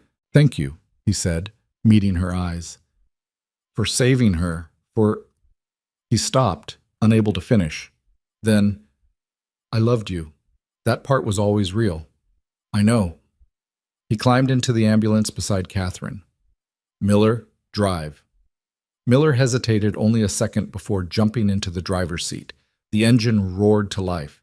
The AD shouted orders, but Cassian slammed the rear doors shut, and the ambulance was moving, accelerating out of the loading dock before anyone could react. Gunfire erupted. Tactical teams shooting at the tires, trying to stop the vehicle without killing the patient inside. But Miller drove like his life depended on it, and within seconds the ambulance was gone, disappeared into the night. Celine stood surrounded by federal agents with her hands raised and her heart breaking. The AD approached her slowly. "You just let a wanted fugitive escape. I let my mother's life be saved by the only person capable of doing it." She lowered her hands. "Now take me into custody. I'll tell you everything, but I want immunity for my mother. Full protection, new identity, whatever she needs to survive what's left of Vincent's organization." "Done." "And Moretti? What about him? Will he contact you? Would he?" Celine didn't know anymore. 3 years ago, he'd let her walk away to testify against him. Tonight, he'd risked everything to save her mother. Maybe he was done with her now. Maybe this was his goodbye. Or maybe, somewhere in whatever hiding place he was headed to, he'd keep watching, keep waiting, keep hoping she'd forgive him enough to— "No," she lied. "He's gone for good this time." The AD didn't look convinced, but he nodded anyway. "Take her in. Full debrief, protective custody, the works. They cuffed her, gently but cuffed nonetheless, and led her to an armored vehicle. As they drove away from the hospital, Celine looked back once, saw the broken window on the 4th floor where Cassian had entered, saw the loading dock where she'd made the choice to let him go, wondered if she'd ever see him again, wondered if she wanted to. The vehicle turned a corner, and the hospital disappeared from view. Somewhere ahead, her mother was getting emergency care from a man who'd poisoned her years ago, but saved her tonight. The irony wasn't lost on Celine. Nothing about this was simple.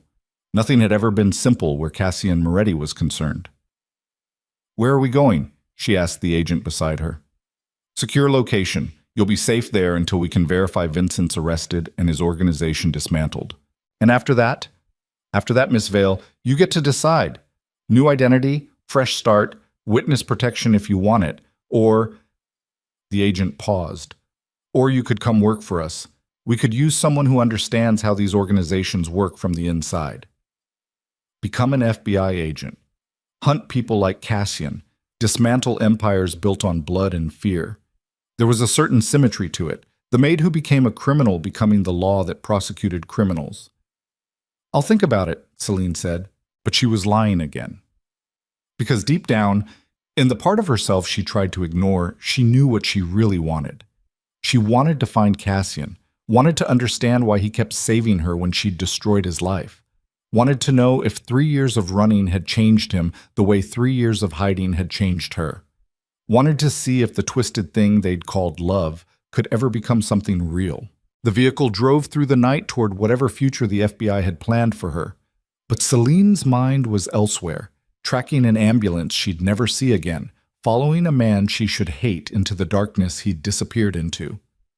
Some prisons, she'd realized 3 years ago, had nothing to do with bars. But tonight she'd learned something else. Some prisons had doors that only opened from the inside. And she was standing right at the threshold, hand on the handle, trying to decide whether walking through meant freedom or just a different kind of cage. The city lights blurred past. Dawn was coming, a new day, new choices. Celine closed her eyes and tried to imagine a future where she wasn't defined by Cassian Moretti. Tried and failed. Because some things, once they mark you forever. And the only question left was whether she'd spend the rest of her life running from that mark, or finally, terrifyingly, turning back to embrace it.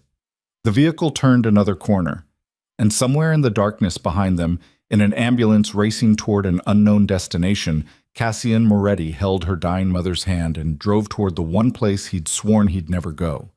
The one place where this story could finally, impossibly, end, or begin again. The ambulance didn't stop at Mount Sinai. Miller drove past the hospital entrance, past the emergency bay where federal agents waited with protective details and official protocols. He kept driving north while Cassian worked in the back, stabilizing Catherine with equipment he'd somehow procured during 3 years of planning for emergencies he hoped would never come. "Where are we going?" Miller asked, eyes fixed on the rearview mirror. "Somewhere they can't follow." Cassian's hands were steady despite the blood seeping through his shoulder wound. He'd tied it off with gauze, kept working. "There's a clinic 40 miles north, off the books, run by a doctor who owes me favors. They'll track the ambulance. Let them. By the time they figure out we're not heading to Mount Sinai, we'll be gone." Catherine's monitors showed improvement, heart rate stabilizing, blood pressure rising toward normal ranges. The antidote was working, pulling her back from whatever edge Vincent's poison had pushed her toward. But she was still unconscious, still fragile, and moving her at all was a risk Cassian was taking because staying meant federal custody for her and execution for him. Miller's phone buzzed. He glanced at it, then at Cassian through the rear-view mirror. "They know. Adi just sent out an APB. Every cop within 100 miles is looking for this vehicle. Then we ditch it, take the next exit." They abandoned the ambulance in a rest stop parking lot, transferred Catherine to a van Miller had somehow arranged. Cassian carried her with the same careful gentleness he'd shown in the hospital, and Miller tried very hard not to think about how wrong this was, aiding a fugitive, disobeying direct orders, throwing away his career for a woman he barely knew and a criminal he should be arresting. But he'd seen Chen's betrayal, seen Vincent's cruelty. And something about Celine's desperation had reminded him why he'd joined the FBI in the first place, to protect people, not to play political games that got innocent women poisoned. So he drove. North, away from the city, into rural darkness where federal jurisdiction got fuzzy and people minded their own business. The clinic was a farmhouse that looked abandoned until you got close enough to see the generator humming behind it and the security cameras hidden in dead trees. An elderly man waited on the porch. Dr. Chen, no relation to the trader agent, who'd spent 40 years patching up people who couldn't go to hospitals for reasons they didn't discuss. "Cassian," the doctor said, no surprise in his voice. "Didn't think I'd see you again." "Neither did I. Can you help her?" Dr. Chen examined Catherine in silence, checking vitals, studying the readouts from portable monitors. Finally, he nodded. "Poison's nasty, but your antidote bought her time. She'll need intensive care for a few days, but she'll survive. Can you provide that care here?" "For how long?" "Until it's safe for her to surface. Could be weeks. Could be months." The doctor looked at Miller, then back at Cassian. "This is FBI business, isn't it?" "Was. Now it's just survival. I want payment up front. Double my usual rate plus hazard pay." Cassian pulled out a phone, made a transfer. Dr. Chen checked his account, saw 6 figures appear, and nodded once. "Get her inside." They settled Catherine in a room that looked like it belonged in a real hospital. Medical equipment, clean sheets, everything needed for recovery.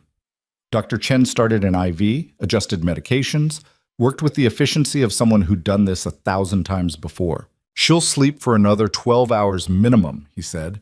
"When she wakes, she'll be weak but lucid. You'll need to explain what happened before she panics." "I'll be gone by then," Cassian said. Miller turned. "What?" "You heard me. I stay. I bring heat. Federal agents, Vincent's remaining people, everyone hunting me will converge here, and Catherine dies in the crossfire." Cassian pulled out a burner phone, typed something, then handed it to Miller. "When she wakes, give her this. It has instructions for reaching her daughter and accessing funds I've set aside for her care." "You're just leaving?" "I'm ensuring she survives. There's a difference." Cassian looked at Catherine's unconscious face. Peaceful now, color returning, the gray pallor of near-death fading. "Tell her—" He stopped. What could he possibly say? Tell her I'm sorry for poisoning her 3 years ago? Tell her I saved her tonight to atone? Tell her I loved her daughter enough to burn down everything I'd built? "Tell her Celine made the right choice," he said finally. "Testifying, leaving, all of it. Tell her she raised someone strong enough to survive me." Then he walked out before Miller could argue. Outside, dawn was breaking over fields that stretched toward a horizon Cassian couldn't see. He'd stolen Miller's van keys, taken a vehicle that would buy him maybe 6 hours before it was reported. 6 hours to disappear again, to find whatever hiding place came after this one. 3 years ago, running had felt like strategy. Tonight it just felt like exhaustion. He drove south, back toward the city he'd fled hours earlier. Stupid, probably. Suicidal, definitely. But there was something he needed to do before disappearing forever. The federal building where they'd taken Celine was guarded but not impenetrable. Cassian had spent 3 years studying security systems, learning to move through spaces designed to keep people like him out. He went in through the parking garage, bypassed cameras with equipment he'd been carrying since the hospital, and made it to the 3rd floor before encountering actual resistance. 2 agents in a corridor. Young, alert, hands near their weapons. Cassian raised his hands before they could draw. "I need to see Celine Vale," he said calmly. 5 minutes. That's all." "Sir, you need to leave." "I know I do. I will. But first, I need to see her. Tell her Cassian Moretti is here. See what she says." The agents exchanged glances. One spoke into his radio, low conversation Cassian couldn't hear. A long pause. Then the agent's eyes widened slightly. "She says let him in." They escorted him to a conference room, weapons drawn the entire way. Inside, Celine sat at a table with a cup of coffee she hadn't touched, and a look on her face that said she'd been expecting this. "Leave us," she told the agents. "Ma'am, protocol, 5 minutes. You can watch through the glass." She gestured to the observation window. "If he tries anything, shoot him, but give us 5 minutes." The agents left reluctantly. Through the glass, Cassian could see them taking positions, hands on weapons, ready to end him if he so much as leaned too close. You're insane, Celine said.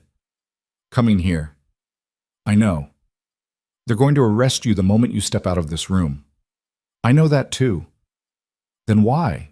Cassian sat down across from her, close enough to see the exhaustion in her eyes and the way her hands trembled slightly around the coffee cup. She looked older than 3 years should account for. They both did. Your mother's alive, he said. Stable, being cared for by someone I trust. She'll make a full recovery. Relief flooded Celine's expression. Where? I can't tell you that, but Miller knows. He'll facilitate contact once it's safe. Cassian leaned back, feeling the weight of his shoulder wound and about 50 other injuries accumulated over 3 years of running. I came to say goodbye, and to tell you something you deserve to hear. If this is another confession about poisoning, no, it's... He struggled for words. 3 years ago, you asked me if I loved you or if I just wanted to own you. I told you both. I lied. It was always love, Celine, twisted and sick and born from obsession, but love nonetheless. Everything I did, the poison, the manipulation, all of it, came from a terrified boy who'd learned young that anything you don't control gets taken from you. That's not an excuse. I know. I'm not asking for forgiveness. I'm just... His voice cracked. I'm trying to explain why I couldn't just let you go. Why even now, knowing you'll probably testify against me again, knowing this conversation is being recorded and will be used in court, I had to see you one more time. Celine's eyes were wet. You really are insane. Probably. He smiled, and it was the saddest thing she'd ever seen. But I'm your kind of insane. We matched, you and I, both desperate enough to do terrible things for the people we loved. The only difference is you were trying to save your mother. I was trying to own you. One of those is noble. The other is just sick. Yes, they sat in silence. Through the glass, agents watched with fingers on triggers. Somewhere in this building, prosecutors were probably preparing charges that would put Cassian away for multiple lifetimes. And somewhere 40 miles north, Catherine was waking up to a world where her daughter had saved her by bargaining with monsters. What happens now? Celine asked quietly. Celine, you tell them everything. Give them Vincent, give them whatever's left of the organization. You get your immunity, your fresh start, your mother back. Cassian stood slowly, hands visible, so the agents wouldn't shoot. And I disappear. For real this time. No more watching, no more protection from the shadows. You'll be free of me. Will I? She looked up at him. Or will I spend the rest of my life wondering if you're out there somewhere, planning your next move? I'm done moving. Tonight was the last play. I saved your mother.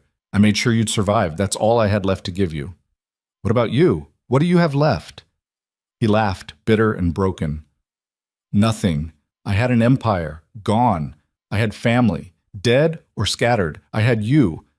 He stopped. I had you, and I destroyed that by being exactly what you accused me of.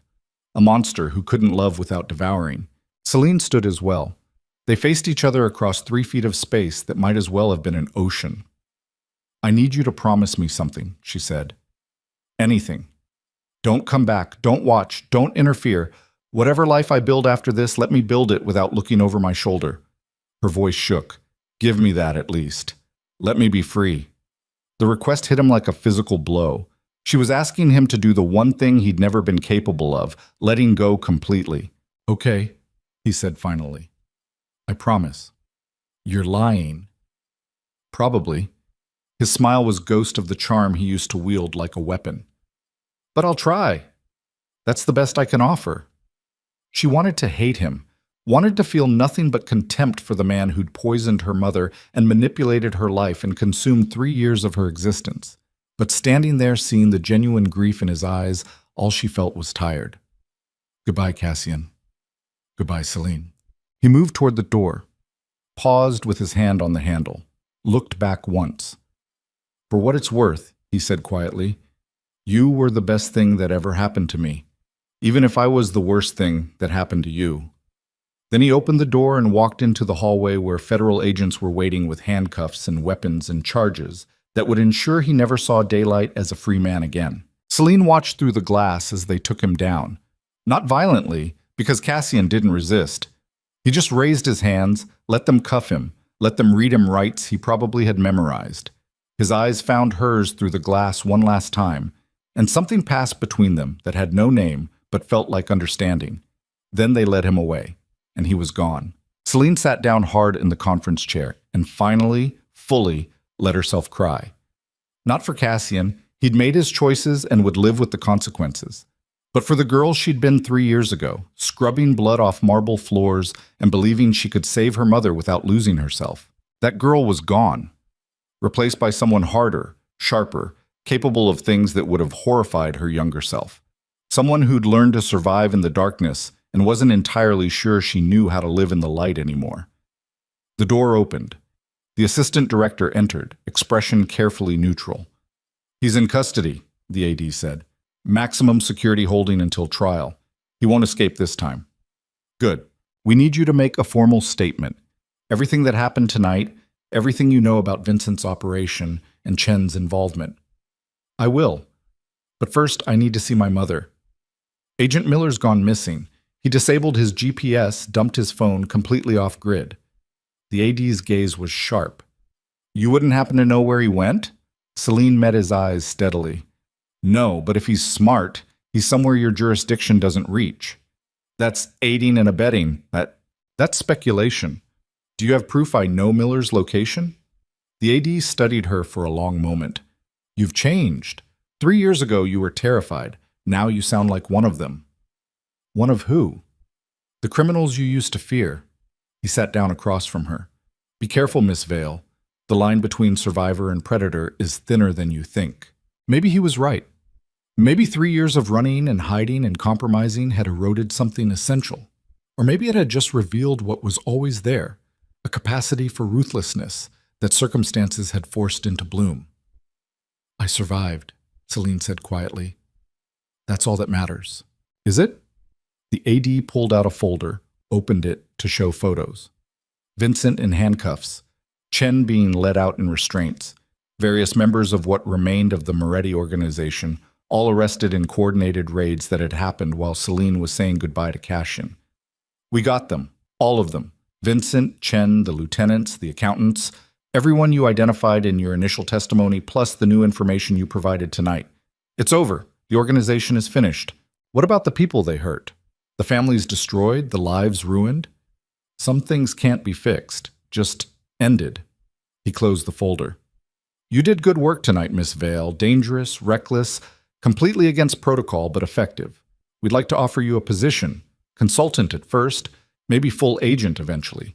Your unique perspective could—" "No. No? I'm done with this world. All of it. The criminals, the FBI, the endless cycle of violence and retaliation. I just want to be normal again." "You'll never be normal. Not after what you've seen, what you've done." He was probably right about that too, but Celine was tired of being right about dark things. "Then I'll be quiet," she said, "and that's close enough." The formal statement took 6 hours. Celine recounted everything: the hospital break-in, the confrontation with Vincent and Chen, Cassian's arrival, and subsequent escape with her mother. She gave the Miller's route as far as she knew it, which was deliberately vague. Confirmed that her mother was alive and receiving care, but claimed ignorance about the specific location. They didn't believe her, but they couldn't prove she was lying. By noon, she was done, released into protective custody that felt less like protection and more like monitoring. They set her up in a safe house, different from the previous ones, nicer, with windows she could actually open. A handler checked in twice daily, bringing groceries and news from the outside world. Vincent was formally charged with attempted murder, conspiracy, corruption of federal agents, and about 40 other counts. His trial would take years, but the case was solid. He'd die in prison. Chen was cooperating, giving up names and operations in exchange for a lighter sentence. She'd still do significant time, but she'd see daylight again eventually. And Cassian was being held without bail in a facility designed for the most dangerous criminals. His trial was scheduled to begin in 6 months, charges so numerous they filled 23 pages of legal documents. The prosecution was calling it the trial of the decade. Celine tried not to think about him, tried to focus on rebuilding, on planning for when she could finally see her mother again. But late at night, alone in the safe house, she'd lie awake remembering the look in his eyes when he'd said goodbye. the genuine grief there. The resignation of a man who knew he'd lost everything that mattered. She told herself she didn't care, told herself he deserved whatever happened to him. The lies were getting easier. 2 weeks after the hospital incident, Celine's handler arrived with news. Your mother's been cleared for contact. Video call only for now, but it's a start. They set up a secure connection in the safe house. Celine sat in front of the laptop with her heart hammering, not sure what she'd say, how she'd explain the past 3 years of lies and danger and compromises. The screen flickered. Catherine appeared, looking thin but healthy, sitting in a comfortable room that could have been anywhere. Her eyes filled with tears the moment she saw Celine. "Baby," Catherine breathed. "Oh my God, baby, I thought... When I woke up and they told me what happened, I'm okay, Mom. We're both okay. They said you saved my life, that you traded your freedom to..." Catherine couldn't finish, too choked with emotion. "I did what I had to do, same as always. By working with that man, the one who poisoned me before." Catherine's expression hardened slightly. "They told me everything, about Cassian Moretti, about what he did 3 years ago and what he did 2 weeks ago, how he saved me to save you. It's complicated. It's insane." Catherine leaned closer to the camera. "Celine, tell me you don't have feelings for him." The question hung in the digital space between them. Celine wanted to lie, wanted to give her mother the comfort of believing her daughter had escaped unscathed, but she was so tired of lying. "I don't know what I feel," she admitted. "He's a monster who destroyed my life, but he's also the reason you're alive right now, both times. I can hate him for the poison and be grateful for the antidote, and those things don't cancel each other out. They just exist together." Catherine was quiet for a long moment. "You sound different. Harder." "I am harder. Had to be. I'm sorry for all of it. If I hadn't gotten sick..." "Don't." Celine's voice cracked. "Don't apologize for being sick. That wasn't your fault. None of this was your fault. It was his, and I'm the one who chose to deal with a devil to save you. I'd make the same choice again. Even knowing what it cost you? Even then." They talked for an hour. Catherine described her recovery, the quiet farmhouse where she was staying, the doctor who wouldn't tell her his name but brought her flowers from his garden. Celine talked about the safe house, the upcoming trials, the slow process of building something like a normal life from the wreckage. Neither of them mentioned Cassian again, but he was present in every pause, every careful word. The ghost at the table, the monster in the room, the man who'd poisoned and saved and loved and destroyed in equal measure. When the call ended, Celine sat staring at the blank screen and tried to imagine a future where she didn't think about him daily. Tried and failed. The next 3 months passed in a blur of testimony, prep, depositions, and slowly expanding freedom. Celine was allowed to leave the safe house with supervision, then without. Allowed to look for work, for an apartment, for some semblance of normal existence. She found a job at a bookstore in a neighborhood where no one knew her face, rented a studio apartment above a bakery that smelled like fresh bread every morning, went to therapy twice a week and lied about feeling better. Catherine was transferred to a facility closer to the city, still under protection but with more freedom. They had dinner together once a week, carefully supervised visits where they talked about everything except the elephant in the room. Vincent's trial concluded. Guilty on all counts. Life in prison without possibility of parole. The organization he'd tried to rebuild crumbled completely, scattered to the winds. Chen got 15 years. She'd be out in 10 with good behavior, but her career was finished, her reputation destroyed. Sometimes justice looked like that. Imperfect, incomplete, but better than nothing. And Cassian's trial approached like a storm on the horizon. Celine was subpoenaed to testify. Not about the night at the hospital, they had enough witnesses for that, but about the original organization. The crimes from 3 years ago. The empire Cassian had built and she'd helped destroy. She tried to refuse, claimed trauma, inability to face him in court, anything that might get her out of it. But the subpoena was ironclad, and eventually she ran out of excuses. The trial began on a Tuesday in October, 3.5 years after Celine had first scrubbed blood off a marble floor. The courtroom was packed. Journalists, curious citizens, people who wanted to see the great Cassian Moretti finally face justice.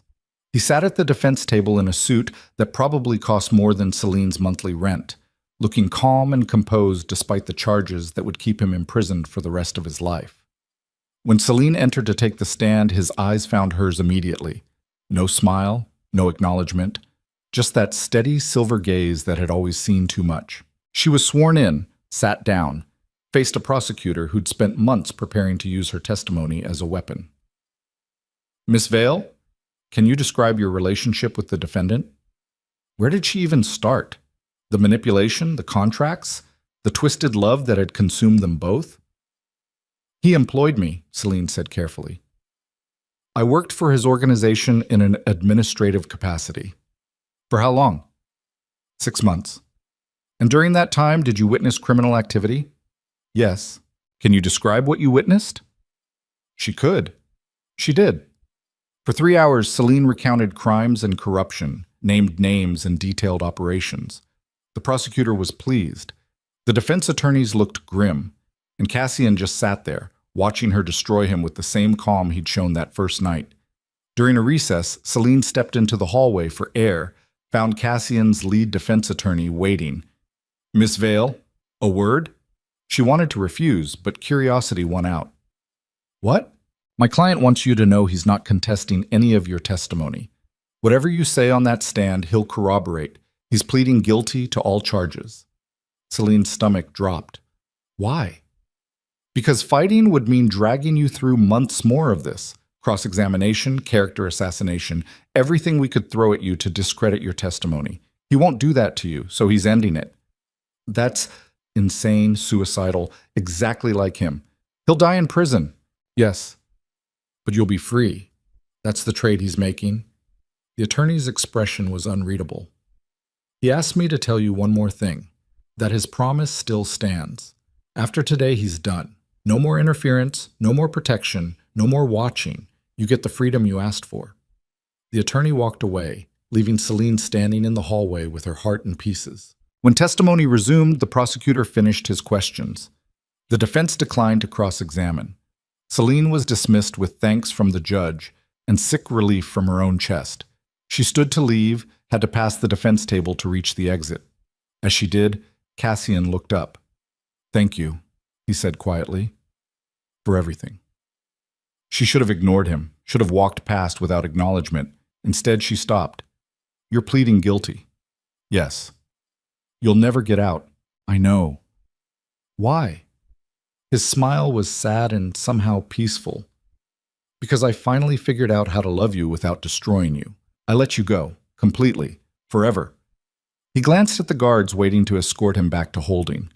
Took me long enough, but I got there eventually. Celine wanted to say something, wanted to tell him he was an idiot, that pleading guilty was martyrdom, not atonement, that she didn't need his sacrifice. But the words stuck in her throat, tangled with too many other feelings to name. Goodbye, Cassian, she managed finally. Goodbye, Celine. She walked out of the courtroom and didn't look back. The trial concluded 2 days later. Cassian pled guilty to 47 counts of various crimes, was sentenced to multiple consecutive life terms, and was transferred to a maximum security prison where he'd spend the rest of his existence in a cage. The media called it justice served. The FBI called it a successful prosecution. Catherine called it overdue. Celine called it the end of a chapter she'd been trying to close for 3.5 years. Life continued. She kept working at the bookstore, kept seeing her mother for carefully supervised dinners, kept going to therapy and pretending to heal. Months passed. Then a year. Then 2. Her mother's health remained stable. The cancer never returned. Dr. Chen had been right. Cassian's original poison had a reversible component. Once Catherine stopped being exposed, her body healed itself. She'd likely live for decades, never knowing how close she'd come to death multiple times. Celine dated occasionally. Nice men with normal jobs who didn't know about her past. It never went anywhere. How could it? How do you explain to someone that you'd once loved a monster, that part of you still did, that normal relationships felt colorless compared to the twisted intensity of what she'd survived? She didn't. She just smiled and made excuses and stayed alone. 5 years after Cassian's imprisonment, Celine received a letter. Prison postmark, familiar handwriting that made her hands shake. She almost threw it away unread. Almost. But curiosity was a powerful thing, and she'd spent 5 years wondering if he'd keep his promise about leaving her alone. Apparently not. The letter was short. Celine, I know I promised not to contact you. I'm breaking that promise once, and then never again. Your mother's cancer wasn't the only poison I administered. I need you to know, I poisoned myself too. Slow acting, designed to manifest years later. By the time you read this, I'll be dead. It'll look like natural causes. No one will question it. I wanted you to know the truth, not for forgiveness, just for honesty. You deserve better than what I gave you. Better than the manipulation, the obsession, the consuming need that I mistook for love. You deserve someone who could love you without destroying you, and I was never going to be that person. So I'm removing myself. Permanently. By the time you read this, I'll be gone. I hope you find happiness. I hope you build a life that doesn't include shadows or nightmares or men who love like weapons. I hope you forget me eventually. But if you don't, if some part of you remembers what we were, know that it was real. Twisted and toxic, but real. And in my own broken way, I loved you until my last breath, Cassian. The letter slipped from her fingers. She called the prison immediately, demanded information. They confirmed it. Cassian Moretti had died 3 days ago. Heart failure, the doctors said. Not uncommon in men his age under the stress of incarceration. Natural causes. No investigation needed. Natural causes. Just like her mother's cancer had seemed natural before Celine learned the truth. He'd poisoned himself. Years ago, probably around the time of his arrest. Set a timer on his own death and walked into prison knowing he'd never walk out alive. The ultimate control move, the final manipulation. Cassian Moretti deciding when and how he'd die because that was the one thing no one else could take from him. Celine didn't cry. She'd cried herself dry years ago. She just sat with the letter and tried to process this last revelation in a long series of them. He was gone. Actually, permanently, irreversibly gone. The monster who'd ruined her life and saved it in equal measure. The man who'd loved her enough to die rather than risk hurting her again. She should feel relief. Instead, she felt empty. The funeral was small, just his lawyer, a few distant relatives who barely knew him, and Celine. She stood at the back, watching them lower a coffin into ground that seemed too ordinary for someone who'd burned so bright and so terrible. When everyone else left, she approached the grave. Stood there staring at fresh-turned earth and a headstone that listed only his name and dates. No epitaph. Nothing to indicate who he'd been or what he'd done. Maybe that was fitting. How do you summarize someone like Cassian Moretti? Criminal, monster. The man who'd poisoned her mother and saved her life? The man who'd owned Celine completely and loved her destructively and ultimately sacrificed himself rather than continue hurting her? There were no words that captured all of that. You were right, Celine said quietly to the grave. It was real. Everything we were, as twisted as it was real. She swallowed hard. And I hate you for that, for making me love someone I should have run from, for showing me a kind of intensity I'll never find again and then taking it away, for poisoning yourself rather than just staying alive and letting me forget you. The grave didn't answer. Dead men couldn't. I hope you found whatever peace you were looking for, she continued. I hope the poison was quick. I hope... Her voice broke. I hope wherever you are now, you finally learned how to love without destroying. She stayed until the sun started setting, then walked away. Behind her, the grave remained, a period on a story that had been written in blood and manipulation and twisted devotion. At home, Celine pulled out a box from the back of her closet. Inside was the engagement ring Cassian had offered 5 years ago, the one that had rolled under her dresser during the federal raid. She'd kept it all these years, unable to throw it away, unable to wear it. A physical reminder of a promise that was never fulfilled. She looked at it for a long time. Then she put it on, not as an engagement ring, not as a symbol of what they'd been, but as a reminder of what she'd survived, of the girl who'd scrubbed blood off marble floors and became someone hard enough to love a monster and strong enough to walk away. The ring felt heavy on her finger, foreign, wrong in all the ways it should feel wrong, but she left it on. That evening, she had dinner with her mother. Catherine looked healthy, vibrant, fully recovered from cancers that had been manufactured and antidotes that had been withheld and cured. She was 60 now, gray-haired and laughing, building a life in a small town where no one knew about Moretti empires or federal raids. "You're quiet tonight," Catherine observed. "Just thinking." "About?" Celine touched the ring on her finger. Her mother's eyes followed the gesture, widened slightly. "He's dead," Celine said. "Cassian. He died 3 days ago." Catherine set down her fork. "How do you feel?" "I don't know. Empty. Relieved.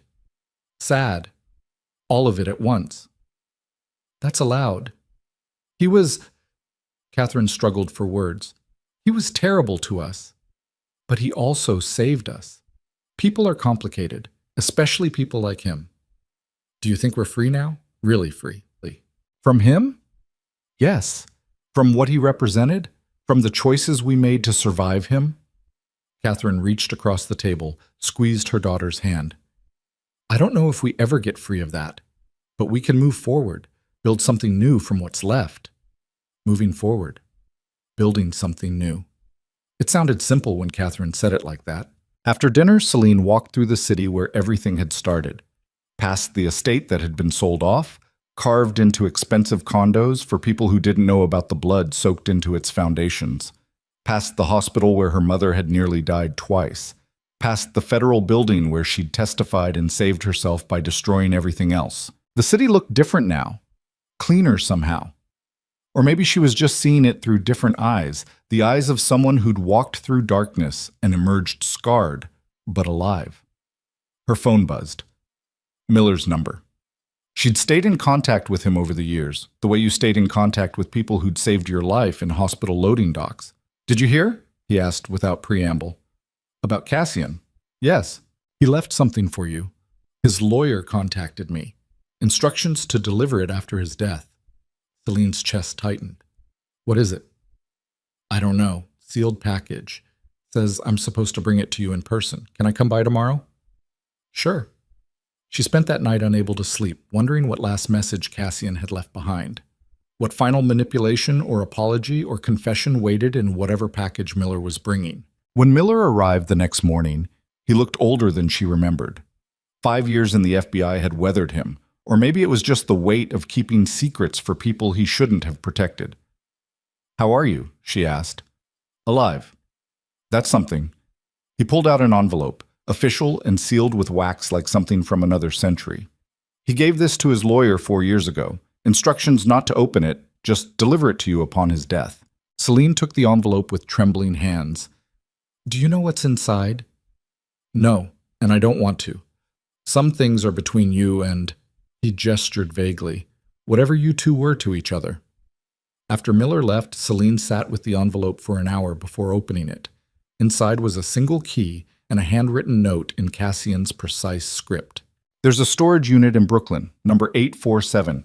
This key opens it. Inside you'll find everything I couldn't say while alive. Not apologies, I was never good at those. Just evidence of who I was before the poison, before the empire, before I became the monster who destroyed us both. You don't have to look, you don't have to care.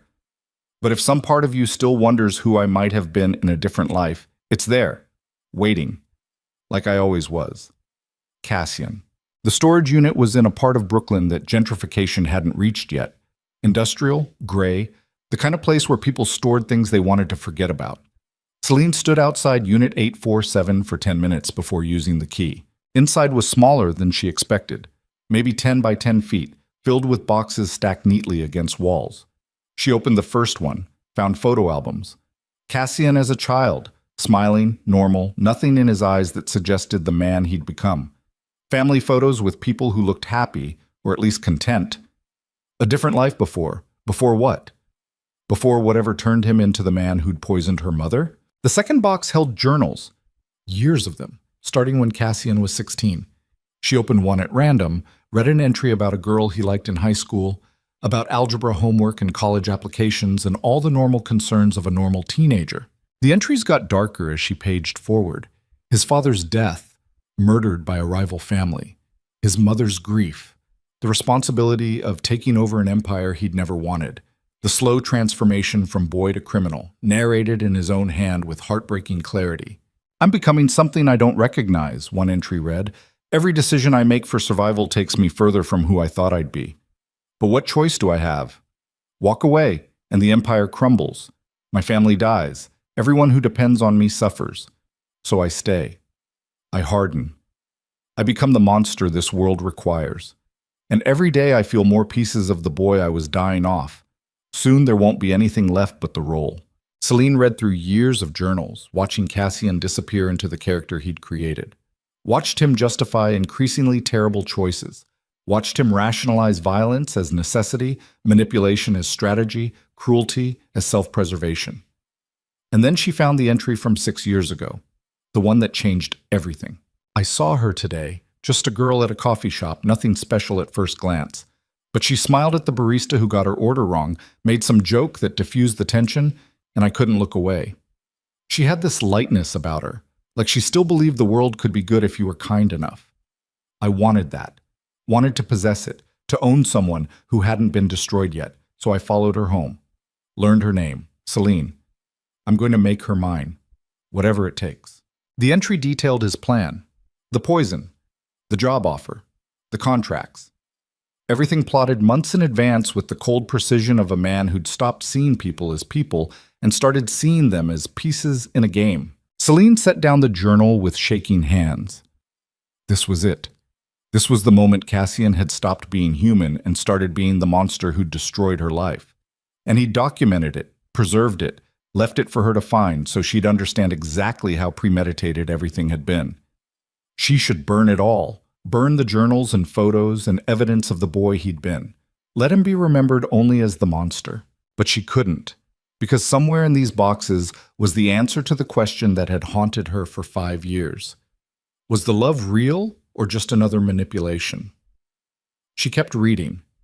Through journals that chronicled their relationship from his perspective, the genuine surprise when she came back to clean the room 3 times, the growing fascination as he learned about her mother's illness, the moment he realized his plan to own her was turning into something more dangerous, actual feeling. She terrifies me, one entry read. Not because she could destroy me, though she could, easily, but because she makes me want to be better, want to be the kind of man who deserves someone like her. But I'm not. I'm poison in human form, and everything I touch dies. The right thing would be to let her go. The selfish thing is to keep her anyway. I'm going to choose selfish. I always do. Later entries got more conflicted, after Marco's death, after the raids, after everything crumbled. She testified against me and I can't even blame her. I took everything from her, her safety, her innocence, her choices. All I gave back was her mother's life, and a twisted version of love that probably shouldn't be called love at all. She was right to walk away, right to save herself. I hope she forgets me. I hope she builds something beautiful from the wreckage I left behind. I hope she never realizes that letting her go is killing me more slowly than any poison ever could. The final journal ended 3 days before his arrest. The last entry was short. Tomorrow I turn myself in. I could run further, hide better, but what's the point? Celine testified. The organization is finished. Everyone I loved is dead or scattered. I have nothing left except the certainty that I destroyed the one good thing that ever happened to me. There's a kind of poetry in that. The monster finally getting what he deserved. I poisoned myself years ago, literally, not metaphorically. Set it to trigger after enough time passed. By the time anyone reads this, I'll be dead. Maybe that's better. Maybe dead men can't hurt the people they love. I hope Celine finds someone better. Someone who knows how to love without destroying. Someone who can give her the peace I only ever took away. I hope she's happy. That's all I have left to hope for. Celine closed the journal and sat in the storage unit, surrounded by evidence of a man who'd been both monster and victim, destroyer and destroyed. Cassian had been terrible, had poisoned and manipulated and consumed her life, but he'd also loved her in the only way he knew how, destructively, possessively, and ultimately fatally. She couldn't forgive him. Some things were unforgivable, but she could understand him now in a way she never had before, could see the scared boy underneath the empire, could recognize the tragedy of someone who'd been broken by the world and then broken everyone else in turn. It didn't excuse anything. But it explained everything. Celine left the storage unit with one journal, the last one, burned the rest in a barrel outside because some truths didn't need to survive. Some stories were better left incomplete. At home, she placed the journal on her bookshelf between volumes of poetry and fiction, a reminder that people were complicated, that love could be real and poisonous simultaneously, that survival sometimes meant accepting that you'd never fully understand what you'd been through. 6 months later, Celine met someone, a professor at the local college, kind and patient and nothing like Cassian. They dated slowly, carefully, and he never pushed for more than she was willing to give. She told him she'd been in a bad relationship before, left out the parts about federal raids and poisoned mothers and men who loved like weapons. He asked about the ring she sometimes wore, the diamond that was too expensive for a bookstore employee's salary. She told him it was from someone who'd loved her badly. He accepted that and didn't press for details. They moved in together after a year, got married after 2. It was quiet and peaceful and safe, all the things her relationship with Cassian had never been. She built a life that included Sunday dinners with her mother, holidays with his family, a garden she tended with patience learned from survival. She was happy. Mostly. On good days, completely. On bad days, she'd touch the ring in her jewelry box and remember what it felt like to be consumed by someone. To love and be loved with intensity that burned away everything else. It had been terrible, destructive, unsustainable, but it had been real. Her new husband never asked about the ring again. He was smart enough to recognize that some parts of her past belonged to ghosts he couldn't compete with. 20 years passed, then 30. Celine grew older, grayer, watched her mother age into her 80s with the graceful decline of someone whose life had been extended by poison and antidote both. They never talked about Cassian directly, but he lived in the spaces between their words. The ghost at every family dinner, the shadow that made every good moment feel fragile because they knew how quickly things could be taken away. When Catherine died at 87, peacefully in her sleep, Celine stood at her grave and felt a complicated mix of grief and relief. Her mother had survived, had outlived the poison, the cancer, all of it, had built 40 years of life from the wreckage of those terrible months. That was victory, wasn't it? Survival measured in decades instead of days? At the funeral, someone approached Celine who she didn't recognize. An elderly man, maybe 70, with kind eyes that looked familiar somehow. "You don't know me," he said quietly. "But I knew Cassian. Before everything." Celine's heart clenched. She hadn't heard his name spoken aloud in years. "We grew up together," the man continued, "before his father died, before he became—" a gesture that encompassed the weight of what Cassian had been. "He asked me to deliver something if I ever met you, said you'd know when the time was right." He handed her a small box, worn leather, old enough to be an heirloom. "What is it?" "I don't know. He gave it to me 40 years ago, made me promise to find you someday." The man smiled sadly. "I'm sorry it took so long, but I heard about your mother's passing, and I thought—" He shrugged. "Seemed like the right time." He left before she could ask more questions. Inside the box was a letter, the paper yellowed with age, the ink faded but legible, and a photograph. The photo showed 2 boys, maybe 16, smiling at the camera with their arms around each other's shoulders. One of them was unmistakably Cassian, younger and softer, without the hardness that would come later. The letter was dated 2 weeks before his death. "Celine, if you're reading this, it means enough time has passed that my friend finally found you. I wrote this knowing I'd be dead before you saw it, knowing that whatever happened between us would be distant enough that maybe you could read it without anger. I'm not asking for forgiveness, just understanding. The boy in this photo is who I was before everything went wrong, before I became the monster who hurt you. I want you to know he existed, that for a little while, I was someone who believed in good things, someone who might have loved you without destroying you if we'd met in different circumstances. We didn't. I became what I became, and you survived what you survived. But maybe, in whatever comes after this, maybe that boy and a version of you who never had to scrub blood off marble floors are meeting for the first time. Maybe in some other life, we get it right. That's not redemption. It's just hope, the only kind I have left. I'm sorry for all of it, for the poison and the pain and the twisted love that broke us both. I'm sorry I couldn't be better. I'm sorry you had to be stronger. I'm sorry our story ended the way it did instead of the way it could have. But I'm not sorry I met you. Even knowing how it would end, I'd make the same choice. Because loving you, even badly, even destructively, was the most human thing I ever did. Goodbye, Celine. In this life and whatever comes next.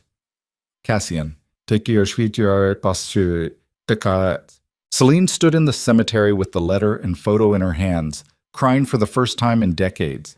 Not for the monster who'd poisoned her mother or the criminal who'd built an empire on suffering, but for the boy in the photograph, the one who'd had potential before the world broke him, the one who might have been good in different circumstances. She'd spent 30 years hating Cassian Moretti. Maybe it was time to let that go. Not forgive, never forgive, but release.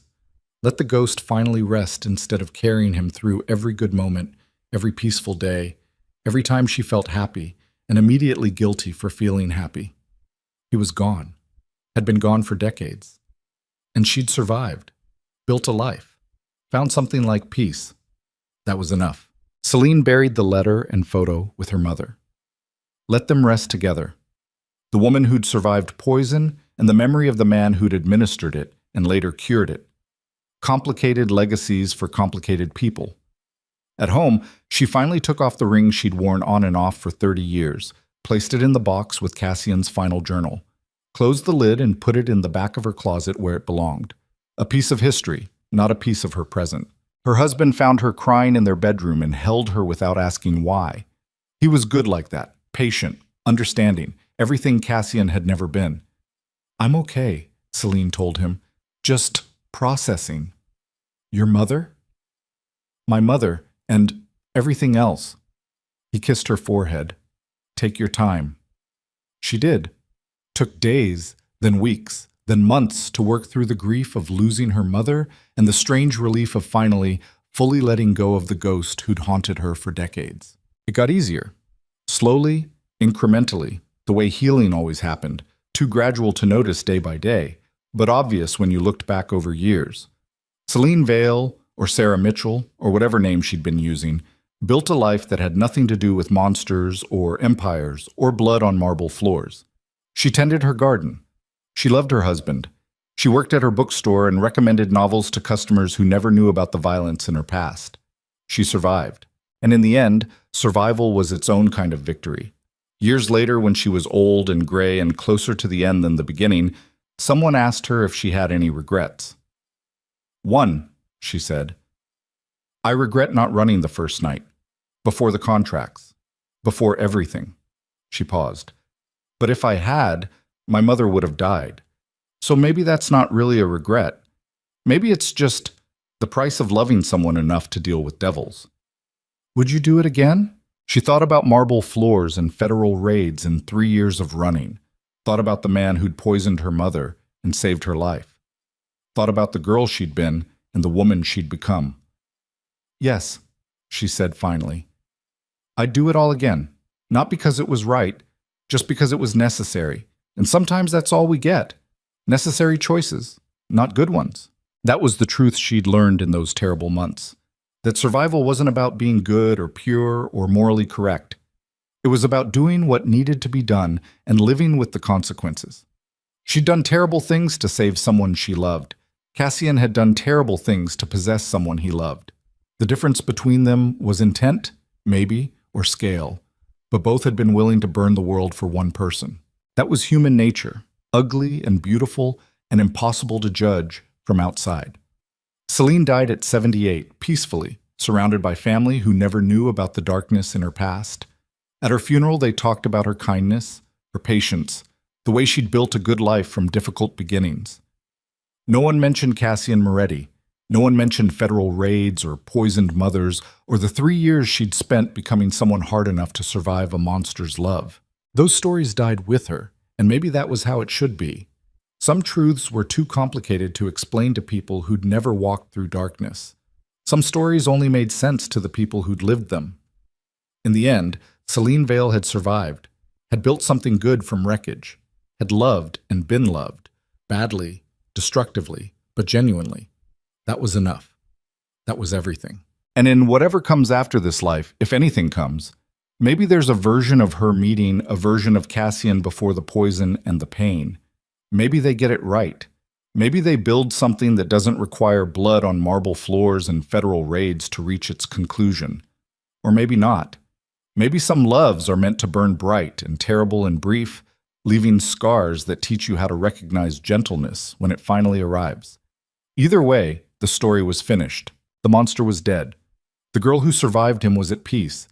And somewhere between those two truths lived a complicated, messy, human story about the prices we pay for love and the question of whether survival is worth what it costs. The answer, Celine had learned, was always yes. Even when it hurt. Even when it destroyed. Even when it left you fundamentally changed from who you'd been before.